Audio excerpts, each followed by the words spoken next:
Like a grand and miraculous spaceship, our planet has sailed through the universe of time. Like a grand and miraculous spaceship. Grand and miraculous. Grand and miraculous.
I think with the Muppets, there's sort of an innocence to them, you know? Mm-hmm. And I think that's something that appeals to the child in everybody. Because I think everybody is a child in everybody still. Well, we all want to build a time machine, don't we? So when you enter Disneyland, you're entering a time machine. I only hope that we never lose sight of one thing, that it was all started by a mouse.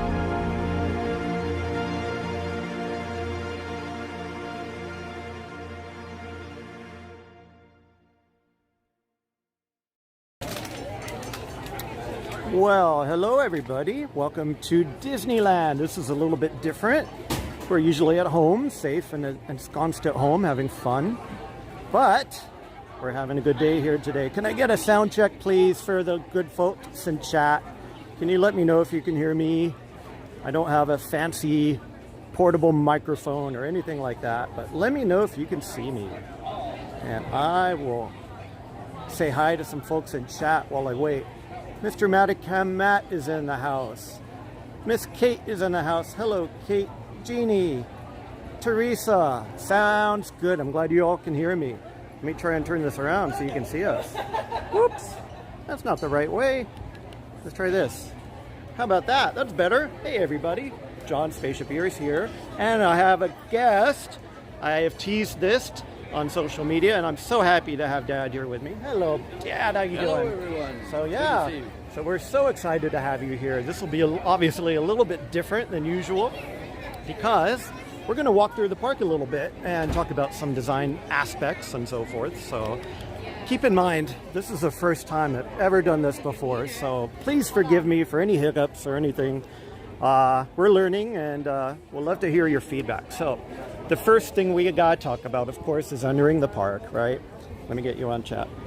So tell me a little bit about this arch. Why is this arch so important, and why does seeing posters and entering the park harken back to movie history and so forth? Do you have any thoughts on that? Well, it's the curtain. It's the curtain, opening of the curtain for the show, and entering from other world into a fantasy world. And a world, as the sign says, a world of yesterday, a world of tomorrow, and a world of fantasy.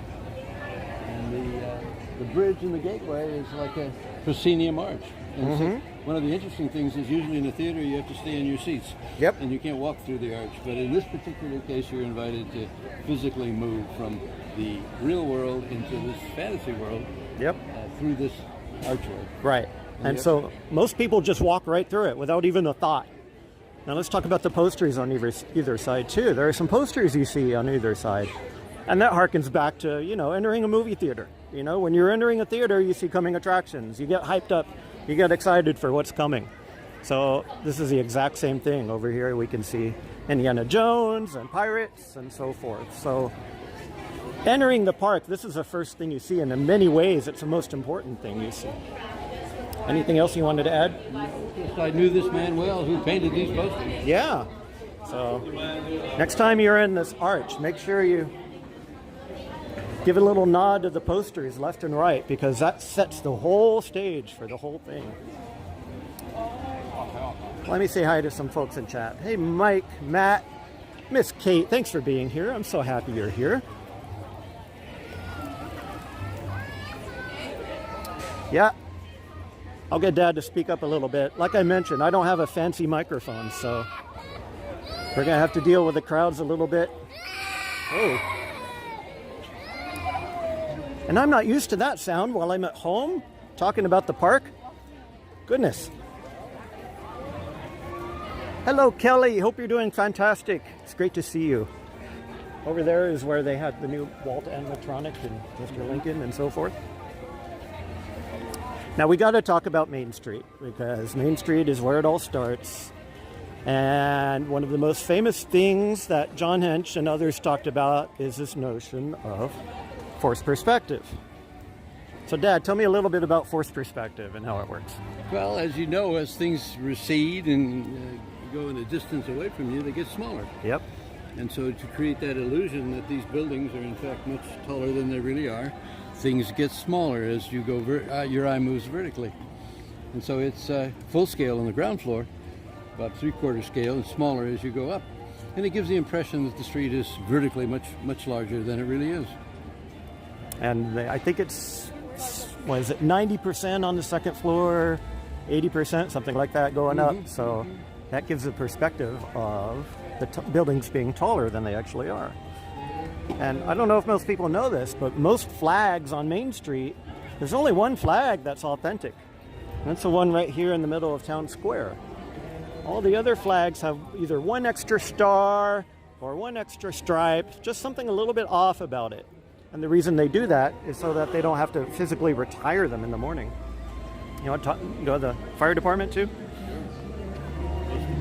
One of the most important buildings in the park.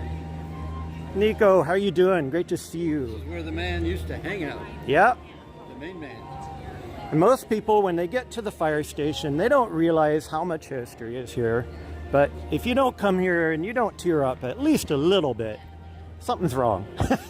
This is where the man was. This is it. So, have you ever been up there? I don't think I've ever been up there. Have you? Long time ago. Oh, a long time ago? Okay. Sometimes at night, you'll see the light right there in the middle up there. Beautifully lit and illuminated. Well, that's where we should put the animatronic figures. Yeah, I know. There should be animatronic up there, you know, welcoming people to the park, if anything. But so, let's move on and we'll find some other things. Nico, hope you're doing great. Kate, thanks for being here. I appreciate you guys keeping an eye on things. It's a gorgeous day here in Anaheim. Well, there is a cloud in the sky, but that doesn't matter because it's gorgeous here. A little bit warmer than what I'm used to.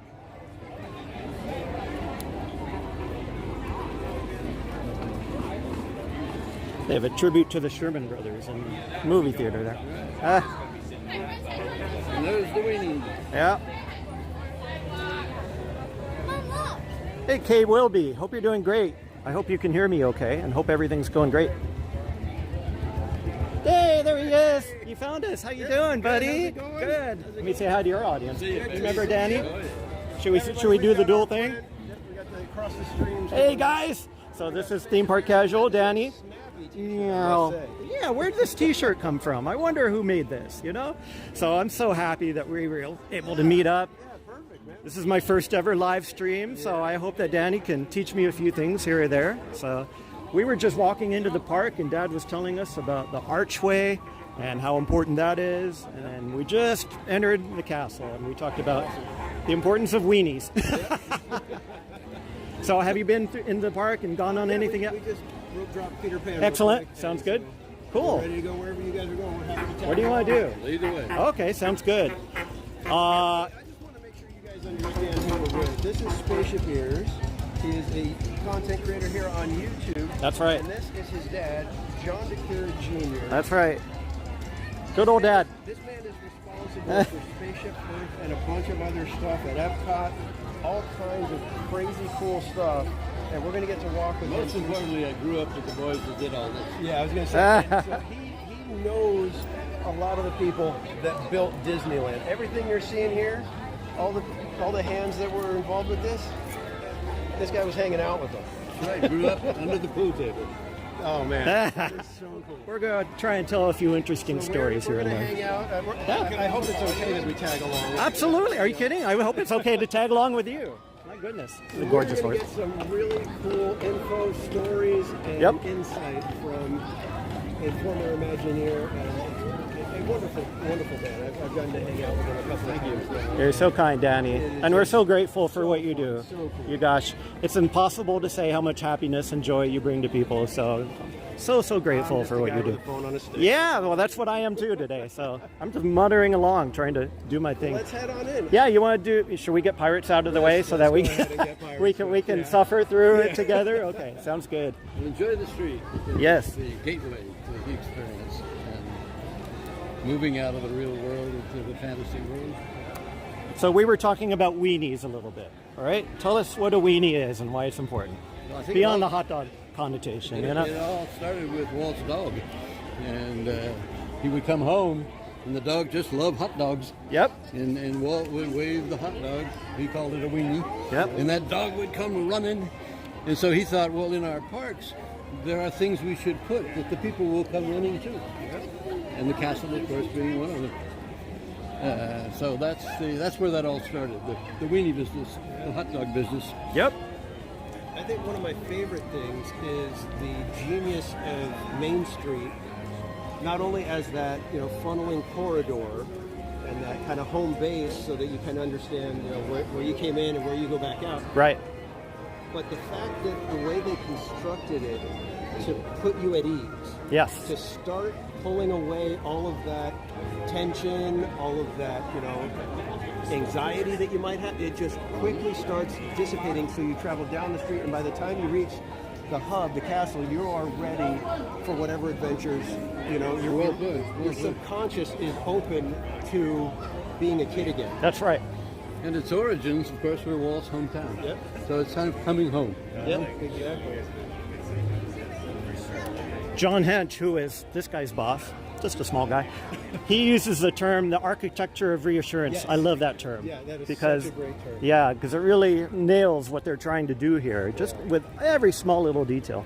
We have to come back and look at that light bulb later. That's a fun story too. For my photo class, that was my final. Really? I did the details of Disneyland. Uh-huh. And so I would take a wide shot Uh-huh.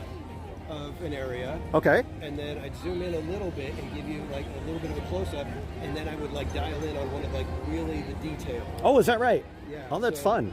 So it'd be like, you'd be looking at Adventureland, and then you'd zoom into the tiki torches, and then you'd zoom in on a star. Nice. So excellent. All the different, aspects, like you're seeing it, in its context, and then you go to the detail and say, okay, this tiny little thing, you just kind of walk past it, right? But your brain is picking it up and right. saying, that's not normal to have a skull on a stick. Well, what John Hench would always talk about would be eliminating the contradictions. Yep. All the way down to that detail you're talking about. Everything had to be supported by continuity. And when the contradictions start to occur, if you do something wrong, people know, they intuitively know. Yep. And they begin to turn off their immersion. But we'll talk more about color. Oh, yeah. On Main Street, because that's not only the architecture, it's the selection of those colors and what we went through to do all that. Lady Cheryl, welcome. Alyssa, Neil, my friend. Hope you're doing great, Neil. Thanks for popping in and saying hi. Kendrick's in the house. Hello, Kendrick. Mods, I know there are a few mods in there. I would love it if you guys could throw in a link to Theme Park Casual. Danny's here with us. We're so grateful to have him along. It'll be fun to tag team with Danny a little bit. So if one of you mods could pop it in, that would be great. Why is it beeping at me? Overheat already? Oh, gimbal ride.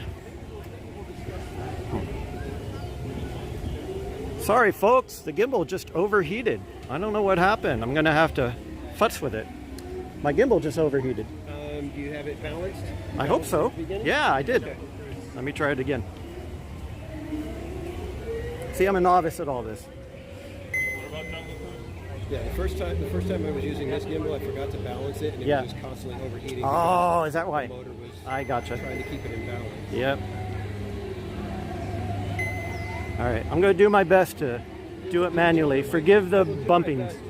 To be able to get them. I don't have a. I've tried to do a second mic, but it doesn't work for some reason. I know. We may give it another try. You have your Bluetooth mic on, right? Your remote one? Okay, good. I've got another one, but every time I've tried it, it's like it doesn't pick it up very well. Right. Forgive the little bumps here and there, folks. I'm going to adjust a few things here. Let's swap that over a bit. See if that helps. That's okay. That's what we're doing here. We're learning. Yeah, it is such a process. Learning how to live stream at the park. Yes. Whoa. What's that? What'd you say? Why don't we double check and make sure it's balanced? Yeah, that's what I'm doing right now.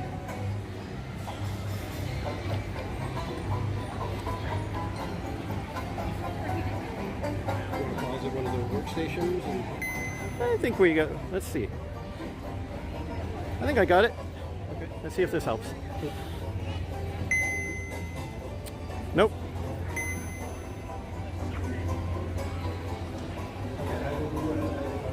Once we get off the pirate, I'll see if I can get the other mic. Can I get a quick sound check too, folks? I don't know if my mic volume is up at the right. Karen, hope you're doing great. Great to see you. Hey, Troy Bird, welcome.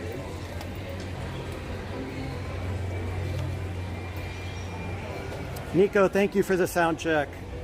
Yeah, Dame. I'm learning in real time about all the things that I take for granted here.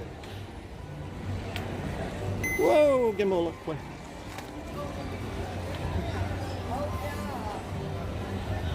All right. I don't think those are causing you trouble. Maybe, but I thought we accounted for that.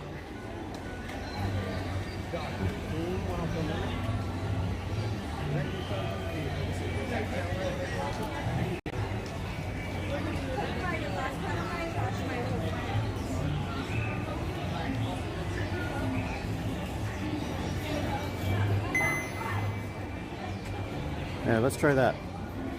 It's pretty shaky.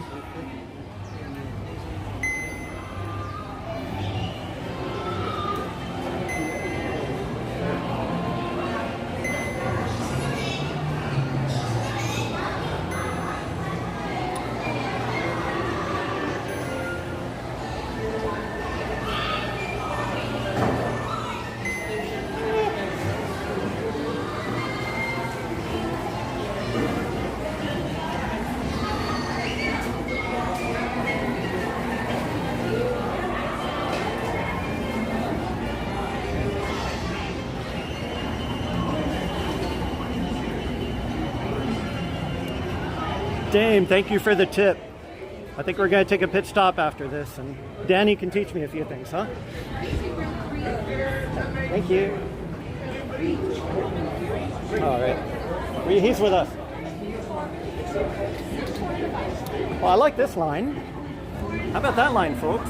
That's pretty good. Now, what's your audience asking for? Anything in particular they want to ride? Okay. Well, they always want me to ride together. Of course. And Grizzly. And remember, no flying. Now off with you. Bienvenidos, marineros. Para su seguridad, permanezcan sentados con las manos, brazos, pies y piernas dentro del barco y cuiden a los niños.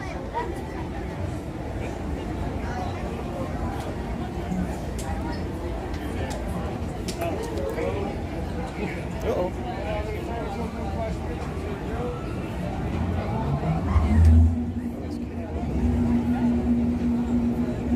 All hands prepare to go ashore by stepping out to your right. Ahoy there, crew. For your safety, remain seated, keeping your hands, arms, feet, and legs inside the boat. And watch your children, and no parachute. There we go. I found a switch that was locked on the back. What was it? I had a switch on the back that was locking the rotation, so it was not happy. I think I got it now. We'll see.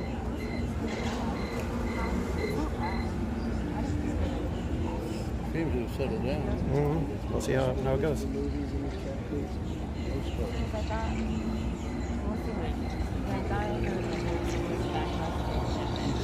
Talk about details. One of my favorite details is the little fireflies. Yes.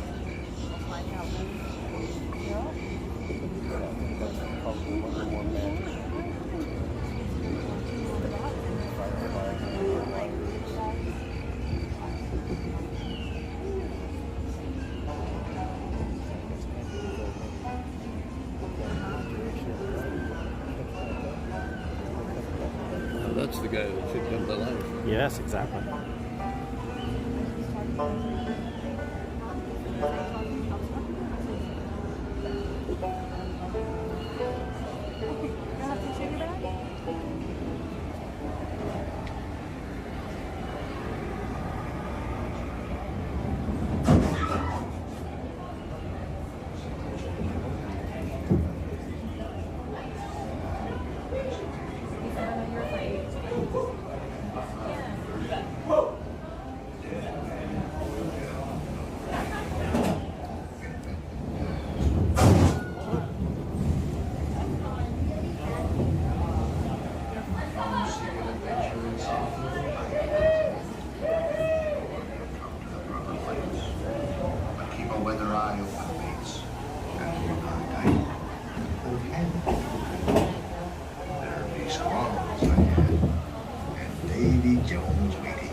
Hang on, here we go. It'd be too late to alter close waiting. And there be plundering pirates lurking in every cove, waiting to board. Sit closer together and keep your bloody hands inboard. That is the best way to repel quarter. And what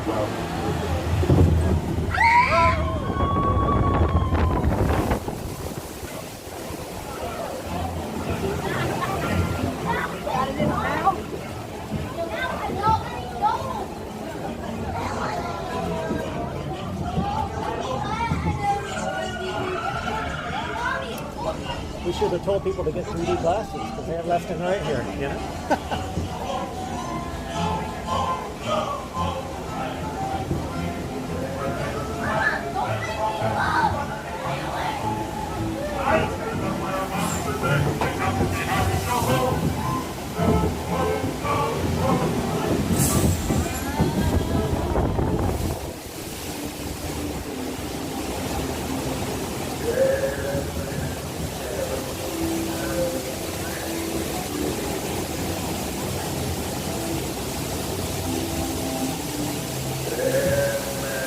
Okay, Danny, are we emotionally ready?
told me, Danny. Kelly wanted me to make the hee-hee voice. So. Hee-hee, Kelly.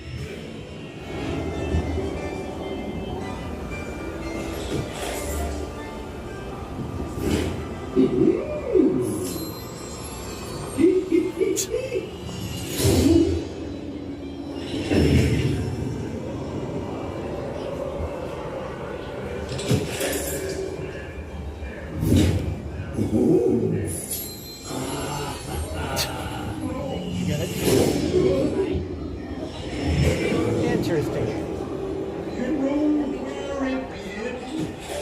Now proceed at your own risk.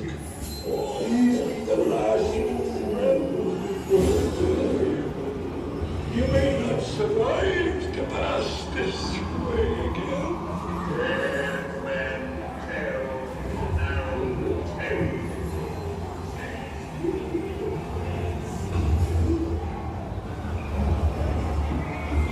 No fear have ye of evil curses against you. Properly warned ye, said I, who knows when that evil curse will strike the bleeding old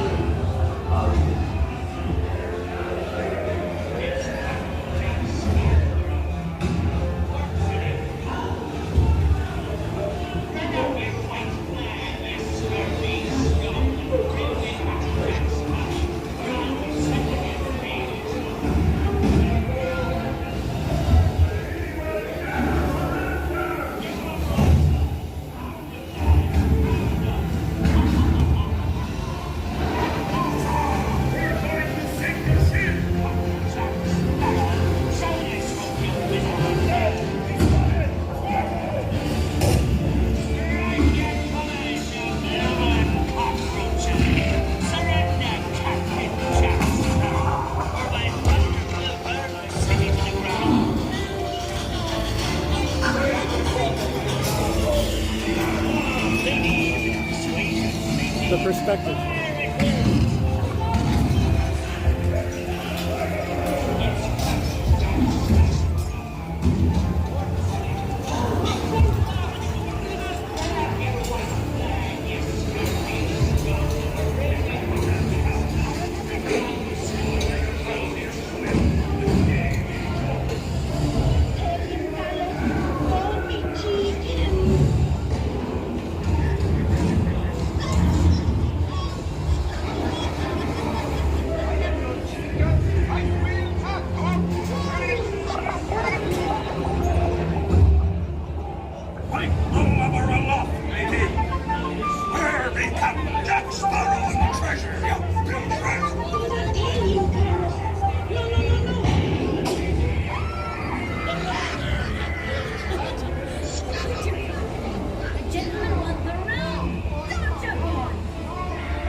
Yes, I love that story.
I raise a toast to one of my many shipmates lost at sea.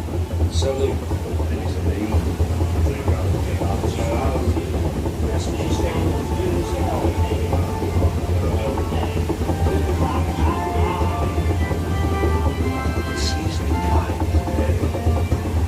Who can tell what dangers lie on tomorrow's tide? We will meet again.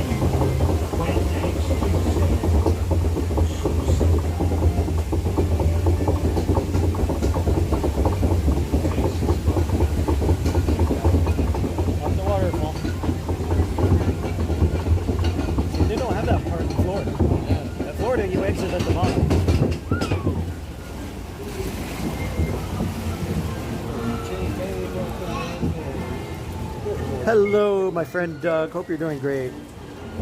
Kelly, I think that command is !Doug, if you want to try that again.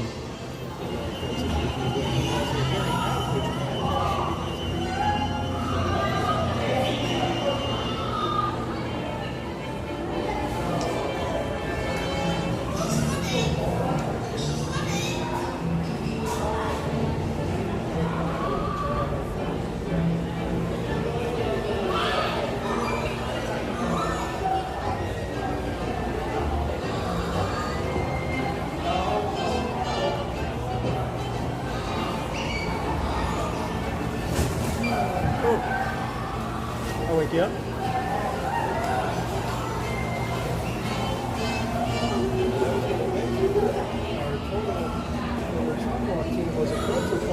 Hey Kelly, try !Doug if that doesn't work.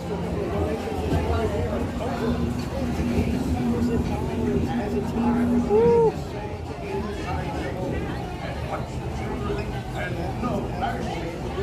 I see some other good friends. I see Mark.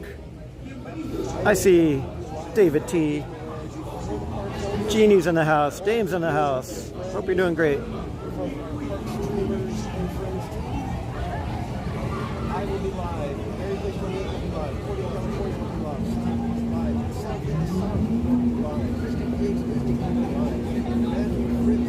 When your boat starts, please be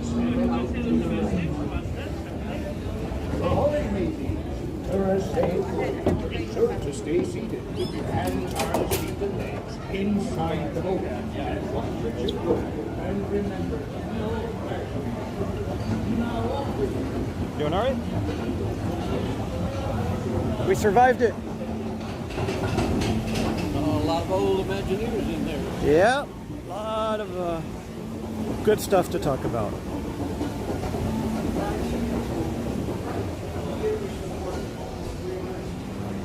All right.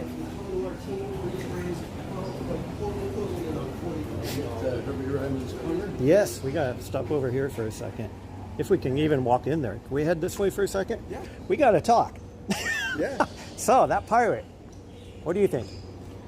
I think he came to life a little too soon. Yeah. Yeah.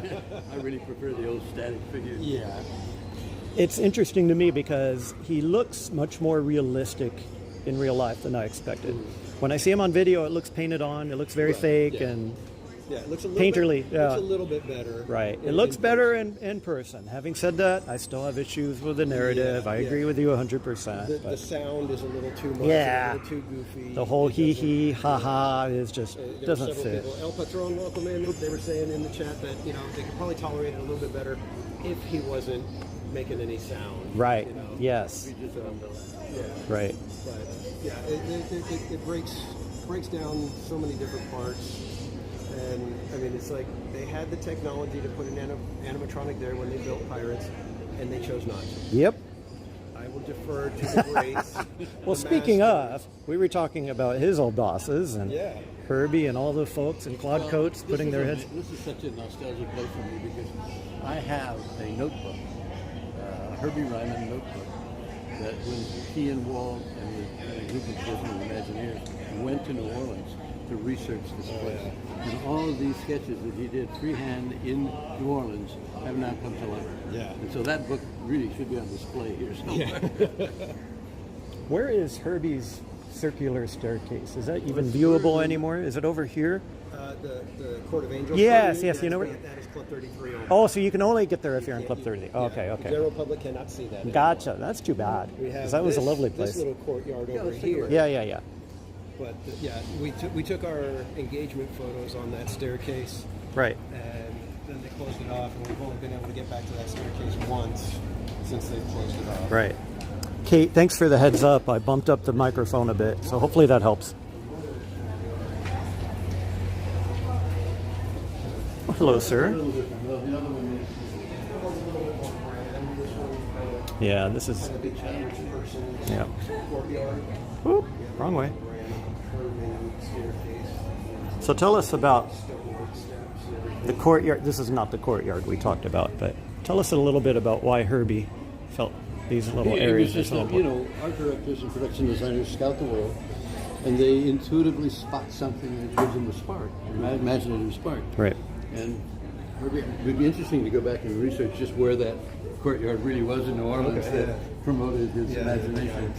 That got him started, and he sat there and sketched and drew, came back and came to life.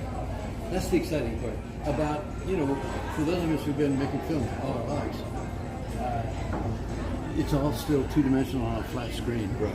And to see those dreams and that imagination burst into reality where you can actually stand in it. Yeah. Well, I was actually thinking that right now when we were writing Pirates. I was like, Pirates of the Caribbean is basically a mini movie come to life, and they had to design it in a way that made you want to come back and see the movie over and over and over Yep. and over. And it's become... Well, the charm of it is you're not watching it, you're in it. Right. And that's the Yeah, you're in the middle of it. Yeah. Right, and that's one of the reasons I talk about immersion so much. It's one of the 3 pillars we keep harping on, and it's just critical.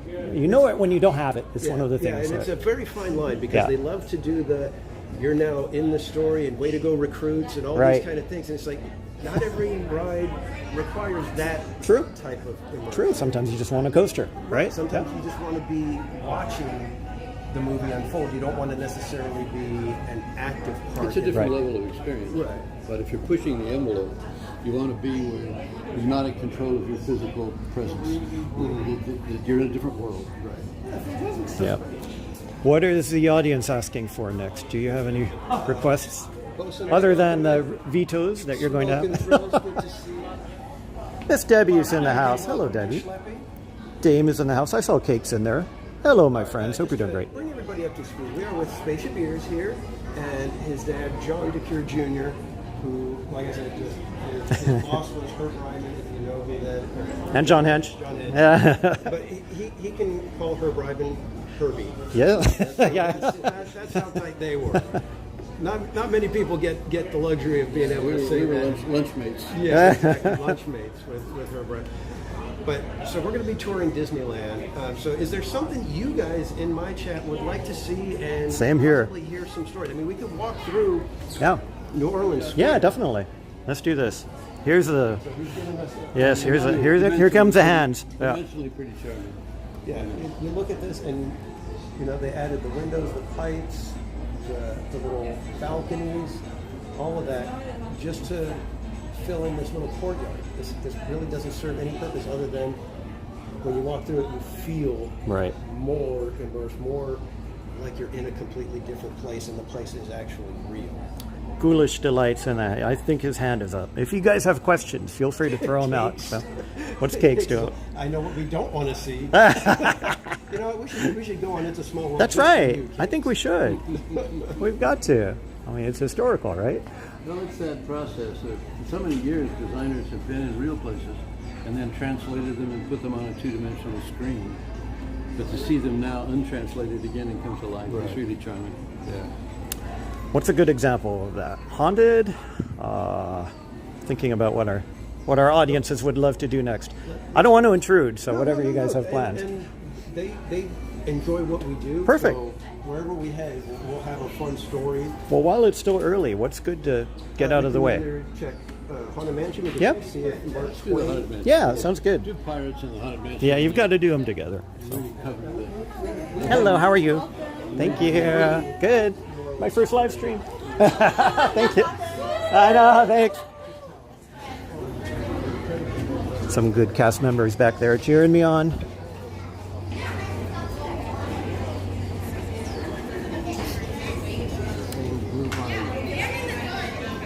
Which, for some reason, I don't serve breakfast, which seems like a missed opportunity. Where's the entrance to the? I know. Where's the? Well, this is a door, but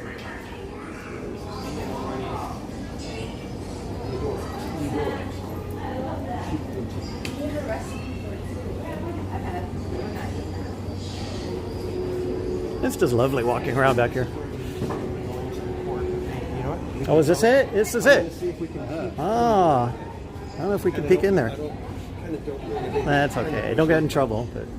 But you can see back there, there's a staircase. There you go.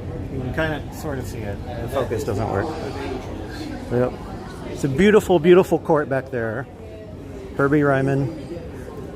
Other luminaries were back there designing.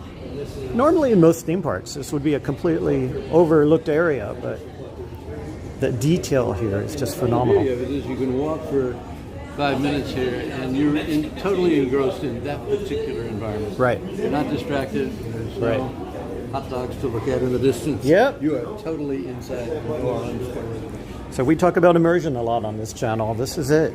So it's hard to beat. And that's one of the things, honestly, I love my Florida friends and I love Magic Kingdom, but I always miss New Orleans Square when I'm over there. So I told Dad that they were ripping out the river, and I had to wait a few minutes for him to calm down. I can imagine. I think when I heard that was happening, the first time I saw it was a post on Instagram. Right. And I was like, I'm not going to believe this until I see Disney post it, because that just sounds so It's one of these clickbait outlandish. titles, right? Yeah. That is like totally something somebody would do. I was like checking the date. Is it April 1? You know? Exactly. Well, all the parks around the world, and they're all going to change and they're all going to evolve. What we really want to preserve is this one. Yeah. Because this is the heritage of the whole idea, the beginning of it. Yeah, this one has too much of Walt still in it. Yep. Yeah. And I know lots of people from Florida, when they come here the first time, they get tears in their eyes. I mean, they've seen it before in a different form, but the fact is Walt walked these steps, right? Yeah. Maybe they repaved it, but... Yeah. Yeah. A little bit. And of course, Mansion not open. Oh, it's not open. Okay. What's our second We can second circle choice? around to Galaxy's Sure. Edge. You want to try Rise? I don't know how long that is this time of day. Rise will probably be a little bit rough. Okay, right now, but fair we can enough. check it out. Is it You never know. today or just for now? I don't know. We can ask. as compensation, you could play haunted cornhole. What in the world is? Do they do that regularly? Yeah, I've never seen that before. That's hilarious. That's too funny. Yeah, that's what they tend to do as a we're sorry. Sure, why not? Oh, that's funny. I've never seen that before.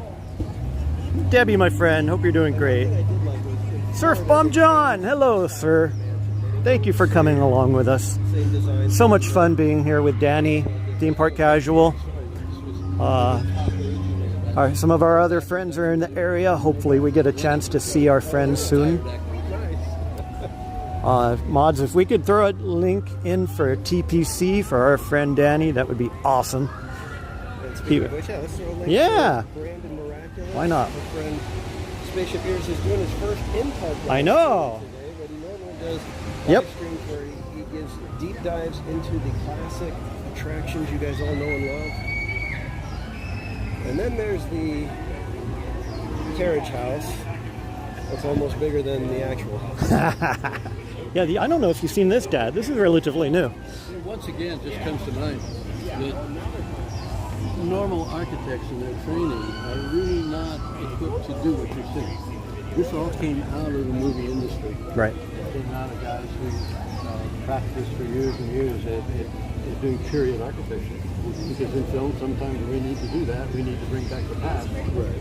And that skill set is very hard to develop if you can't dip into that movie heritage. And so there's a lot of live action. The original people that came here with Walt were, of course, the animators. But there was a major contingency that came out of live action film. Right. Dick Irvine, those people came over and really created the architecture that we're standing in right now. And there was that interesting blend between Disney animation and live action film design. That, in fact, Walt went to Welton Beckett one day, his next door neighbor, and said, "I'm doing this park and you could help me." And Beckett said, "Well, Walt, big architecture firm, said, well, you know, we'll pour the foundations for you, but you got to get some movie guys to do the buildings." Okay. Wow. Yeah. So an architect knew you're not going to want what we do is not what you need. Not what you need. Yep. Interesting. Yeah, because even you think about it, a lot of the parks, especially Disneyland, because of the size constraint, they have to use the forced perspective and learn how to work in tight spaces but still give the proper feel. So they scale things properly. Correct. Getting back to what you were saying before we were talking about contradictions. You know, you don't want to be seeing a New York skyscraper on top of that building in the corner. Right. Everything is, in landscaping is so important. Like camouflaging the surroundings and making things blend in. Oh, we always geek out about sightlines and about seeing, oh, I can see that over there and so forth. Yeah, but it's important. It's funny though, because I mean, you could still kind of turn this way and you'll see, you know, Space Mountain Sure. over the trees and Sure. things like that. So it's not And a crane once in a while. Hard and fast 100% type of rule, but you've got to get the right feel. And I've always said that because people would bring up things like the monorail going around the Swiss Mountain. How does that work? And I always say, the old Imagineers, the guys that developed this entire industry, they just had a feel for it. And they knew how to make it work, even though it seemed incongruous. They would figure out a way to say, okay, it's gonna work like this. And I don't know if it's part that we just grew up with it like that, but when you see it, I think it's partly, like, the monorail, it's going around the mountain, but it's tight on the mountain. It's like almost like sliding on the mountain itself. So it kind of becomes another bobsled in a way. It's like there's those weird things like that I think about. That is that what it is? Right. Because I love to figure out what makes this work and why somebody else can't easily replicate. What really makes it work is the story. I mean, in film, we're jumping all over. We can do flashbacks. We're in New York, and then we're in Paris, and then we're in underground prison. How do we do that? Right? Only if the story weaves it all together. Right. And so the contradictions, and they occur everywhere. Seldom here, but they do occur here. And that's when the story doesn't quite connect the pieces and parts that you recognize. Right. Someone else might. Let's walk over to... I had some comments about Galaxy's Edge, too, from a design point of view. It would be interesting to talk about that. OG55, welcome in, my friend. Debbie, Kate. As I always tell you guys, if you want Neil, hope you're doing great. So happy you guys are here with me on my first live stream.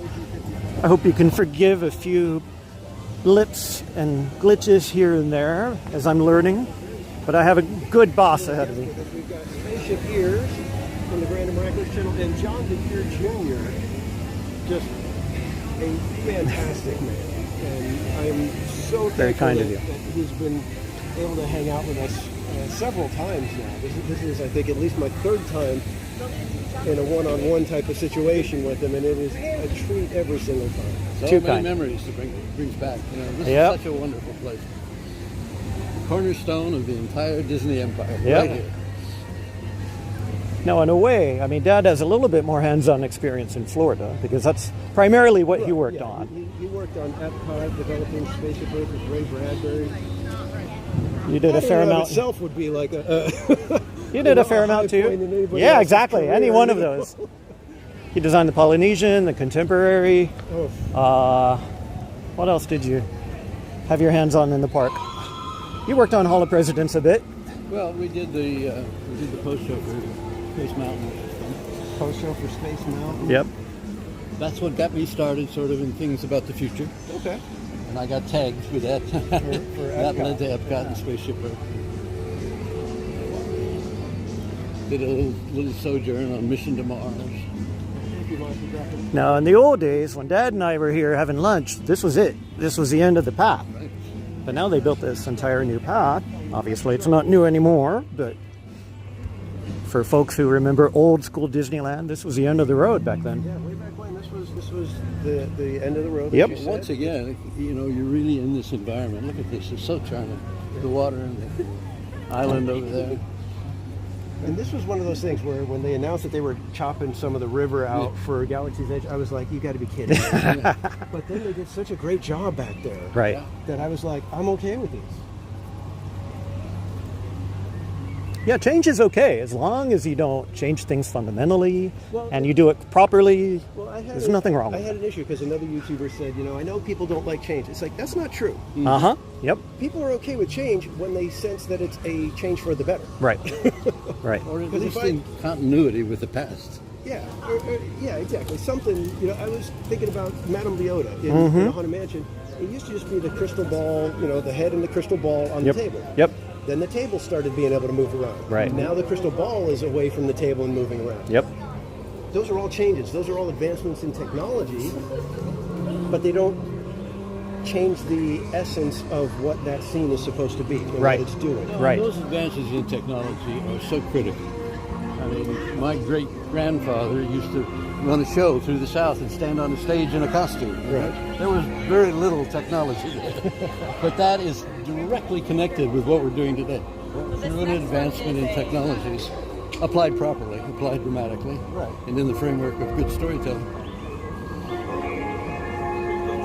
Oh, I haven't been here since they added the John Williams music. My goodness, it's so much better now. What a difference. What a difference the music makes. Goodness. Last time we were here, they just had some generic Star Warsy type of music, but they didn't add the John Williams cues until... It makes a huge difference. It's hard to put words on it. And Eugene, welcome in. Folks, thanks for throwing in Danny's link in there. I'm so grateful that he's able to... Well, we're able to tag along with him, or he's able to tag along with us, whatever you want to call it. The ride looks like it's probably about 40 minutes. Yeah, it's a bit long. We got some things to see. I want to make sure we maximize the time with Dad before the sun gets too miserable. It's going to be quick. Yep.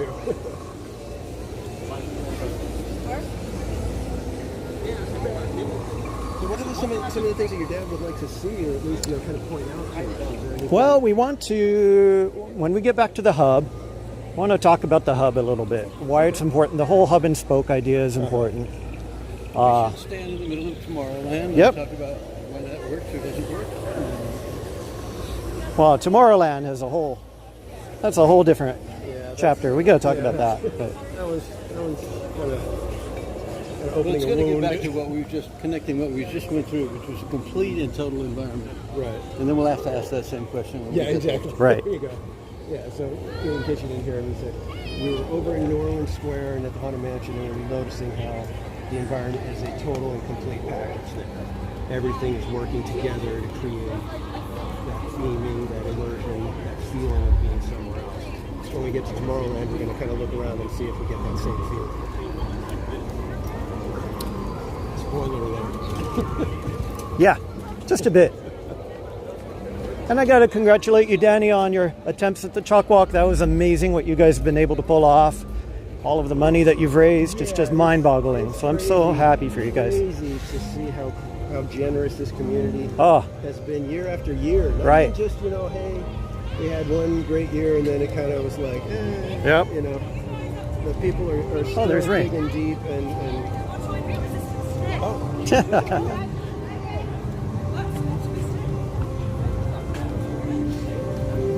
But I'm so happy for you guys. It's just, I hope, I'm going to try and be there at the end tomorrow. We'll see how that goes. But I'm so grateful for you guys, and I hope you have a ball. Thank you. And the support from everybody, from guys like you, it's incredibly humbling to see how many people have rallied around this. And as Cordy posted the other day, it's now a tradition. Right. You know, it's gone beyond, you know, hey, this is just, you know, a thing we're doing this year. This is, no, we look forward to Chalk Walk. Yes. Kate. Let's head up as we go ahead. I'll follow you.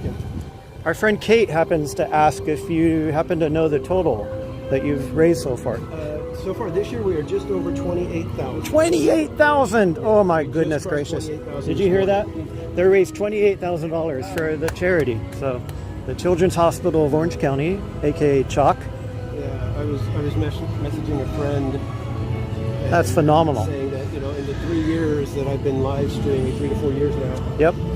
With Chalk Walk, raised more than 70. Yeah, look at that. And see, this is for whatever reason with Galaxy's Edge, I tend to just keep breezing by and I don't stop to notice a lot. Right. And I don't know why that is. Do you think it's because the color scheme? I mean, not popped as much? Yeah. And Dad and I were talking about that on the way in. It could be that the layers don't jump out at you. Right. You know? I mean, it's gorgeous. Don't get me wrong. But what do you think about it from a color scheme point of view? Well, I think you hit it. The various layers of the buildings here need a little more distinction, I think, in terms of depth and perspective. Right. And when we get to the Falcon, that is my biggest pet peeve right now. Oh, is that right? The Falcon blends into its background a little too much. Right. Well, that's the question. The storyline, how wrecked up are these artifacts? Right. And right now they look pretty wrecked up, and maybe that's intentional. Yeah. But I'll tell you, when they added the John Williams music, and I was sitting here for the first time, and I was hearing Binary Sunset being played. Oh, goodness gracious! That's I heaven. was an 8-year-old again. Isn't it? You know, it was like, this is so awesome. To just Isn't it wild though how much just music will impact your perception of the environment? I was like, I always knew that music makes an impact. Sure. I mean, there's songs that you can hear and they trigger you right back to a memory from 30, 40 years ago. Exactly. See, now you made a good point here about the ship. Right. Is it supposed to blend in so that it's almost disappears into the background? Right. Or should it pop a little more? Right. That's my thing. I feel like if the background weren't beige and white, maybe it would pop. As impressive as it looks right here, I want to be able to walk up there and look down at it. Oh. I want an overhead view so that I can really see the breadth and really get the idea that is the Falcon. Right. And I never get that chance. Right. I feel like that's a missed opportunity to have just one of the little towers be a little spot where you can walk up and go get a picture. That was one of the reasons that Walt was so insistent on modeling in his model shop. Right. To build a model of the particular attraction in question, and then walk through it visually. Yeah. And even before you put the paths in, to see just where people get their best perspective of the feature points in the show. And I'm sure they did that. But I'd love to see some of the models they did for Galaxy's Edge. It's probably hidden away in the archives. I see some good friends. Bob is in the chat. Hello, Bob. Hope you're doing great. Thanks for being here. And Ross and Found. Hope you're doing great, Ross. sorry. Go ahead, Dad. What were you saying? No. Yep. It's working now. Yes. It's hard to beat.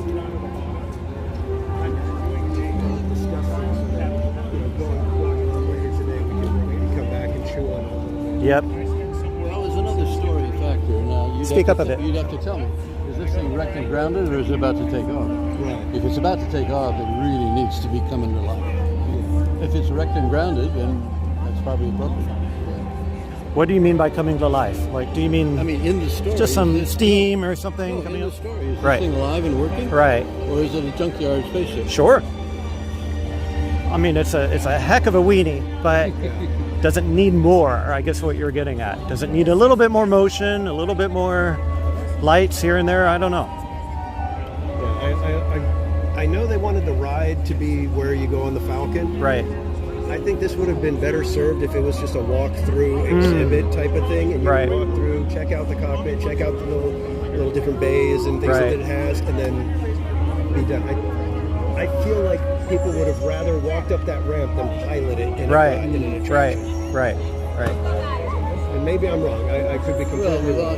it's a little movement, a little steam coming out. Yep. Yeah, As they if- do little steam things every now and then. I know that. Right. And sometimes they have like some of the characters out here, and they'll pretend like they're working on it and moving Sure. stuff around and talking about it. Yep. I think I'd like to believe that it could take off. If it Yeah. Yeah, if we could just get it to take off once, that'd be great. Yep. What do you think? It's 5 minutes, huh? Is that reasonable? You guys want to try it? Yeah, if you don't mind. Go for it, yeah. We haven't seen the Groger version of it, Yeah, let's so go. yeah, if you're up for it. We could even get you guys to pilot it. Oh no. I'm happy being a boring engineer in the back. More than happy to do that.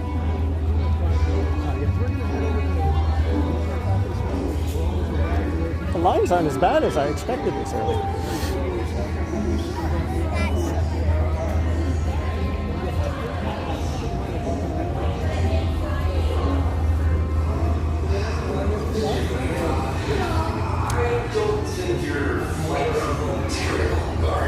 Hey, Park Bros. Just saw an 8-year-old walk by. Trust me, Karen, you don't want this job. Actually, an adventure, danger. You faint before leaving the hangar. Oh, okay, yeah, good point. Keep it moving, people. Trying to do work here. Keep moving. Hey there, yes, my friend. My employees love to joke when they work. Hello, Kate. It's just another benefit of working for Locker Transport Solutions. Am I right? Absolutely. Yes, I'm right. So please keep moving forward and prepare yourself for an exciting career in the laughter-filled world of interstellar smart. You doing all right? Let me know if you need a break.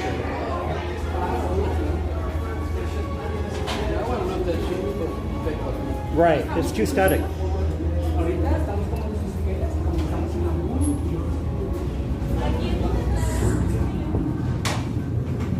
This is a fun little cube. Yeah, it's nice and air conditioned in here.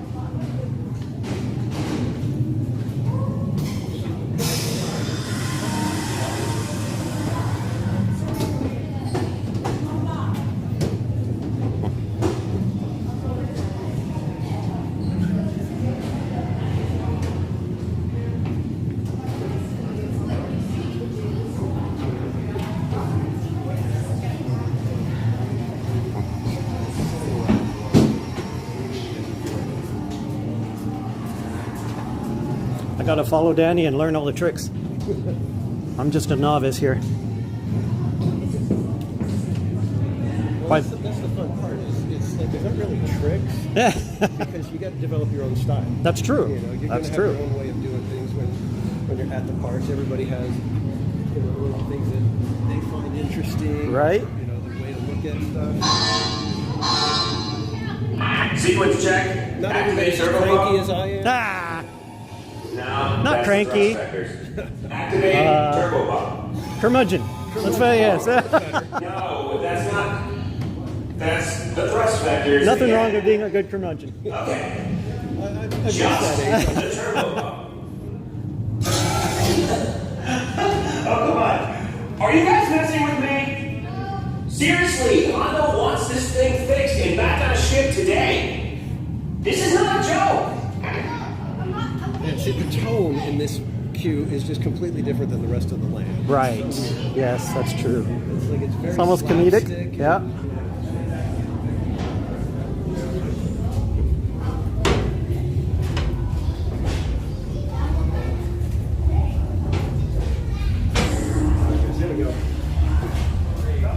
Hello, Eugene. Thanks for coming in. I appreciate it. I love that view. So you get to see a little bit of the top.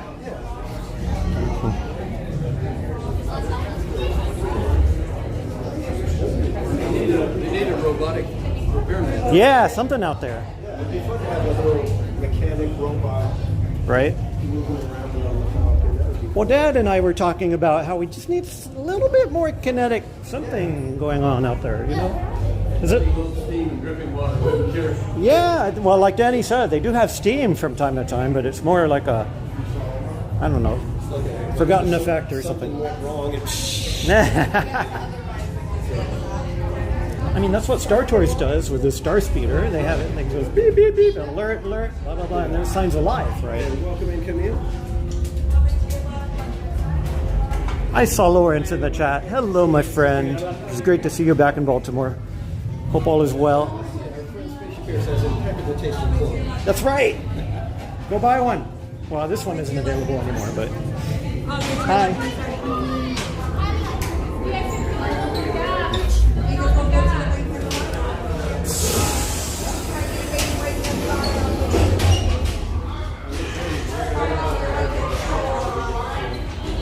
What'd you say?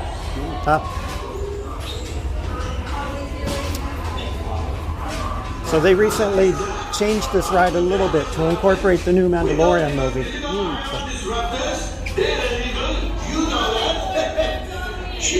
Oh, sorry. Well, you know, I had a bad feeling about that last group, but this is the group I've been waiting for, yes. Come in.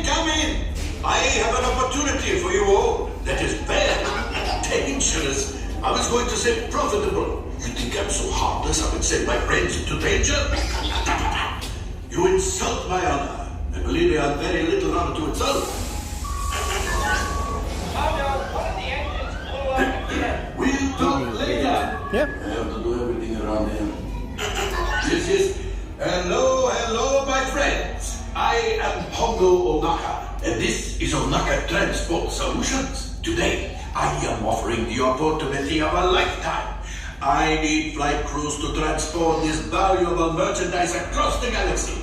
Pilots to navigate, engineers to operate the ship, and gunners to defend the shipments. And that is where you come in. What luck? The Millennium Falcon, the fastest ship in the galaxy. Speed means profit. Chewbacca, my fine buddy friend.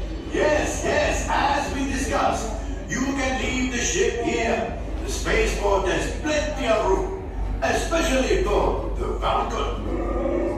What? No, it is perfectly safe. Okay, time to go, so, I found you the perfect ship. Move along, my friends. Listen carefully and remember, the better you work together, the more you earn. Your lives and my profit depend on it. Now go. You weren't too much off 5. I would never send them any place dangerous. They might damage the ship. And them too, yes, well. This is why I start my own company. To have ridiculous conversations with the talking trash people. No, I haven't been on it since they redid it. Danny, at some point we got to talk about interactivity too, and how interactivity affects an attraction, because sometimes it's too much, Right, sometimes it's not enough. Yeah, exactly, right? Because we've seen all sorts of cases where you give the guest just too many levers and buttons, and if the ride experience isn't good every single time you go on it, then you have issues, right? Did you guys ever struggle with that? I don't know. Because when you have a dark ride going through the same track every single time, your interactivity is minimal, right? Technology wasn't up to that. Well, sure. That's a given. But I mean, didn't Spaceship Earth open with the choice? No, it didn't. That was Horizons. That was next to Spaceship Earth. But yeah. Then they changed. They added the end of Spaceship Earth with a touchscreen at the end, which I'm not a huge fan of, but never mind that.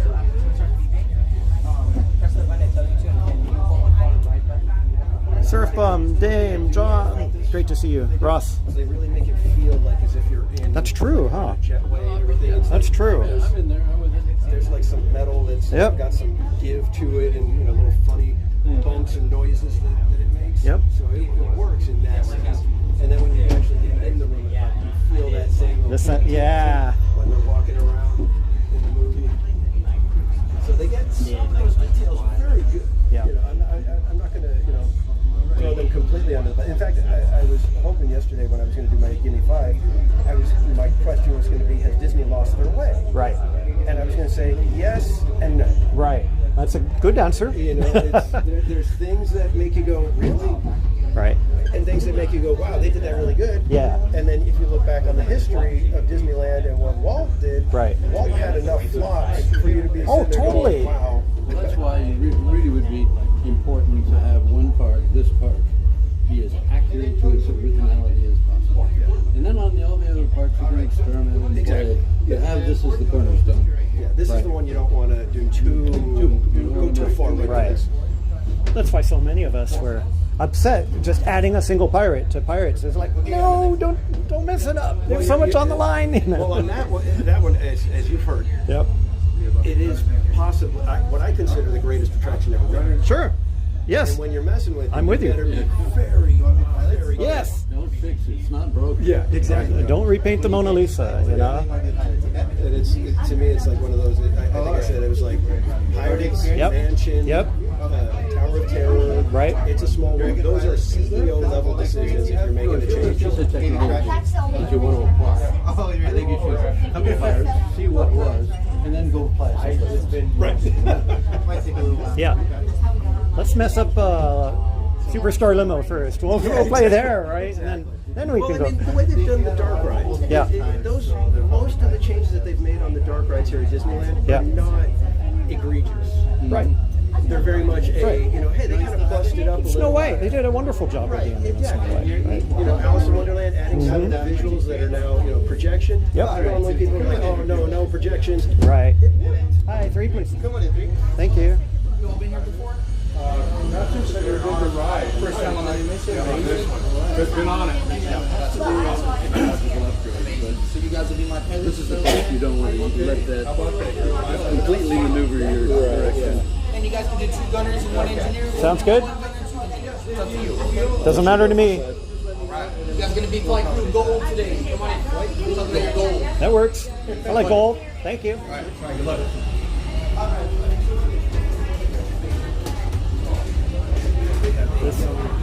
There you go.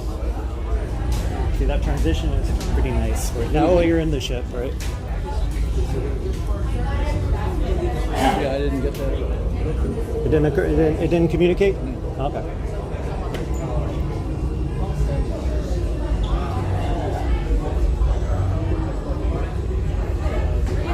This is unusual to enter a room and just wait for your name to be called or your group to be called. Nothing wrong with that. But I just didn't get the feeling of it.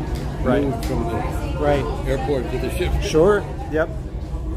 Even with circular corridors, it's a little subtle, but yeah. Hi, come on in. What color are we? Great, perfect. Come in, explore. We'll call your color in a second. Dame, Lawrence, Tammy, thanks for being here. It's so great to see you. We were just talking about whether having this little staging area is a good thing or whether it should have just been a traditional line. Tell me what you think in the chat, whether this little staging area where you can play chess works or not.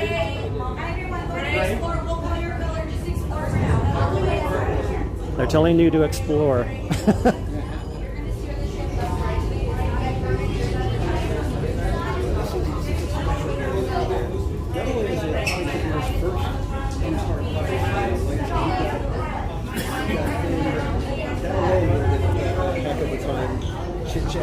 Absolutely. I'm just happy to support you guys. I was just I was lucky enough to be on the East Coast last week with a bunch of our friends at Pete's Meetup. It was great, but one of the things I love to do is to be that bridge between the two coasts. We have so much in common. It's just ridiculous. What you guys are doing and pioneering over here needs to be lauded just as much as anything happening over there. So super grateful for what you guys do. So what was the reaction like when they added the Mandalorian and Grogu aspect here? Was there any negative or positive or neutral? Oh, there we go. You guys want to do gunners or engineers? You want to be the gunner? You should be the gunner. I'm happy to be in back. Go ahead. There you go. I'm engineer. And you need a flash to press it, okay? Sounds good. And you're going to want this side. This side? Good to know. So that you can choose which planet we go to. Ah, which one is best? They're all... Coruscant? No. Yeah, most people like Coruscant the best. I think when you went on this the other day, was it you or Bob who kept getting Bespin over and over and over? Bob. Okay, yeah. Yeah, because he was doing his thing for Chalkwalk. Right. It just kept getting Bespin over and over.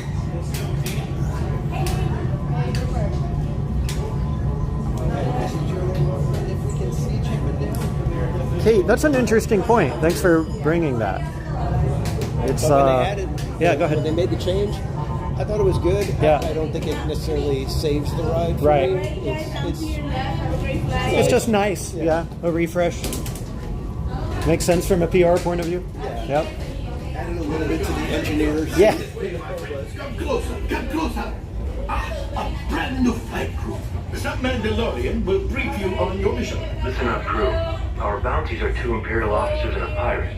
Our goal is to capture them and collect any crates they're transporting. Thanks to Hondo's intel, we know they're on Tatooine. Grogu and I will meet you there. Okay, friends, you have your mission. Capture the bounties and engineers steal their crates. See you in the cockpit. 4 nights. For being in the cockpit, of course. You're still here. Go. Por favor, permanezcan sentados y cuide a los niños. Gracias. All right, friends, go ahead and store any of this cargo away. Keep them to go from the wall to the aisle by your hip. Sounds good. That's why I asked you to be.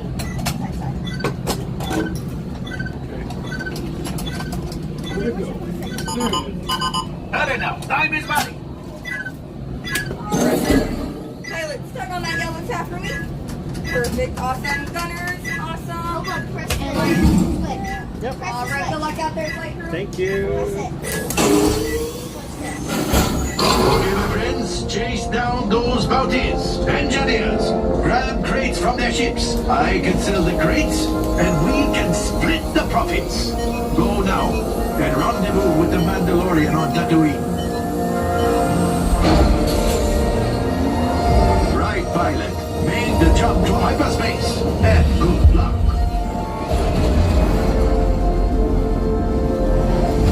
This is the ship Hondo sends. Let's see what it can do. Hondo wants crates. Practice on these. Engineers, hit the flashing button to activate your traction beam.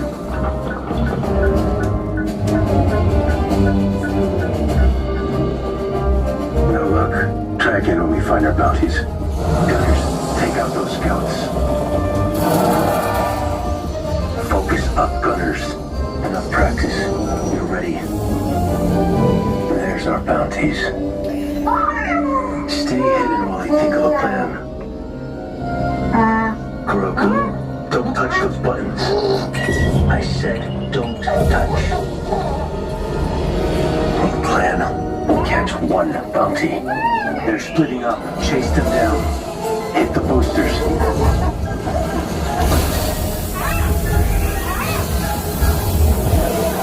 They're escaping. We need to know where they're headed. Left engineer, watch the homing beacons.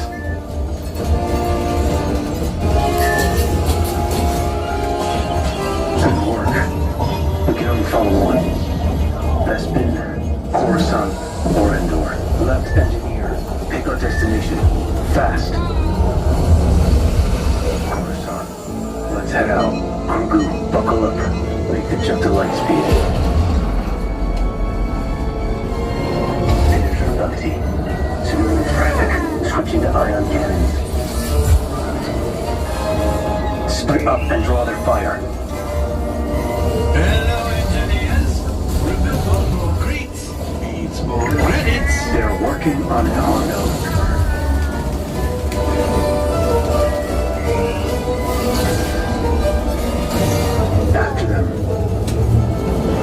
Rendezvous on the other side.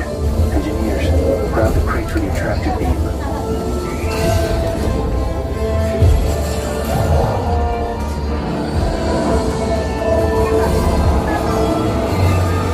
Watch out for those power couplings. They'll disable the ship.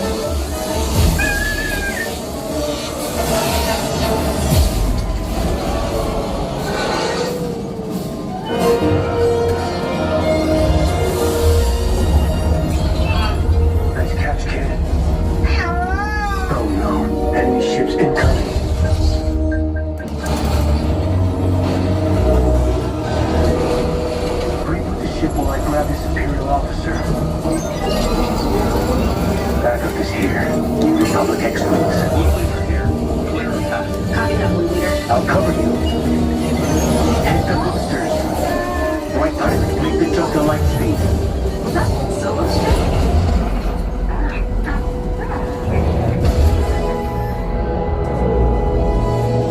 Mission complete. Yes, you can say hi to your new friends. Unloading crates now. Respectable haul. To the right buyer, we can fetch a very good price. Good work, crew. Roku and I will hand over the Imperial officer to the New Republic when they arrive. Say goodbye. Goodbye. Not you, Hondo. The kid. My crew, you should grab all your cargo and exit out this way. All right. Go ahead. You did pretty good. That needs immediate Thank transport you. back to the maintenance bay. This thing's seen better days. Better fix all that before the Wookiee sees it. See, they have the little sparks and things like that. And it varies depending on how you did on the ride. Watch the stairs.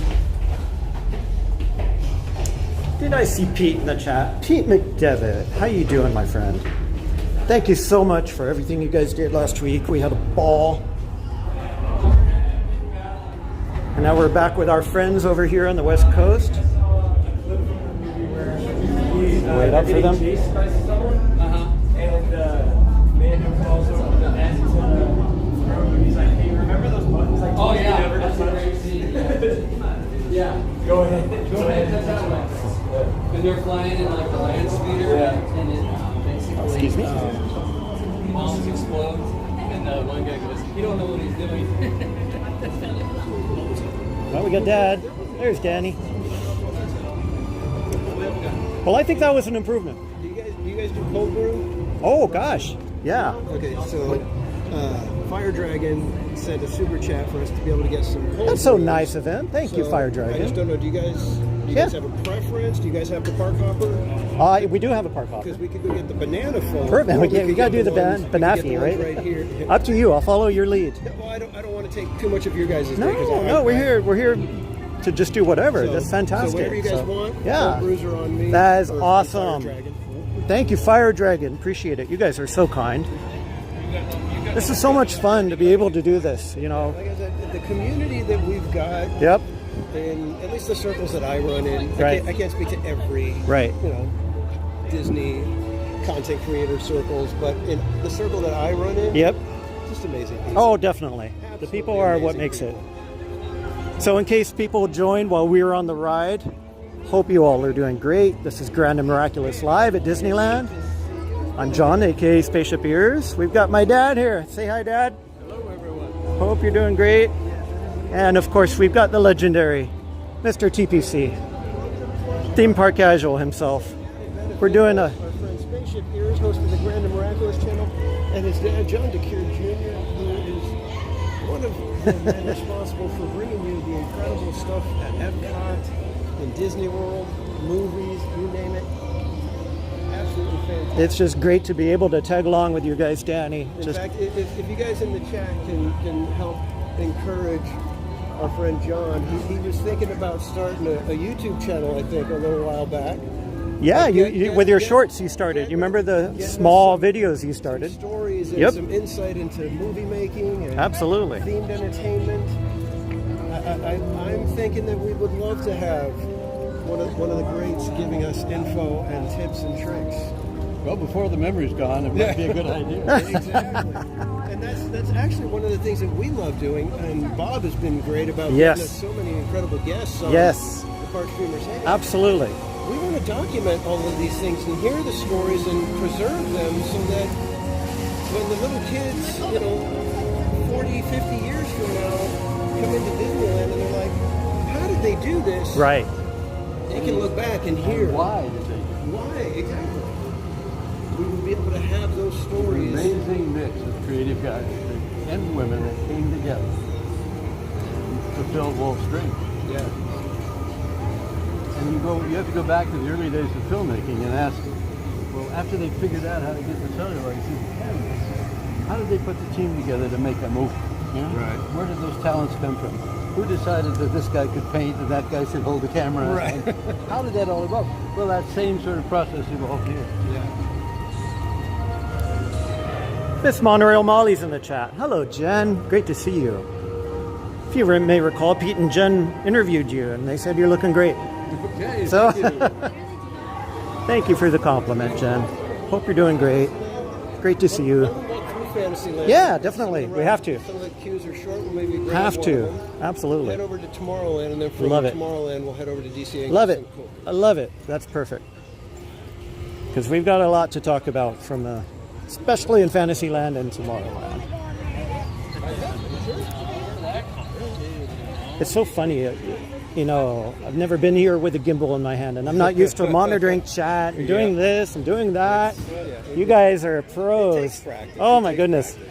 And this is one of the things I love about our Big Thunder here. Yes. Is it's a near 360-degree experience. That's true. They don't make them like this anymore very often. That's true. To where you can walk completely around right.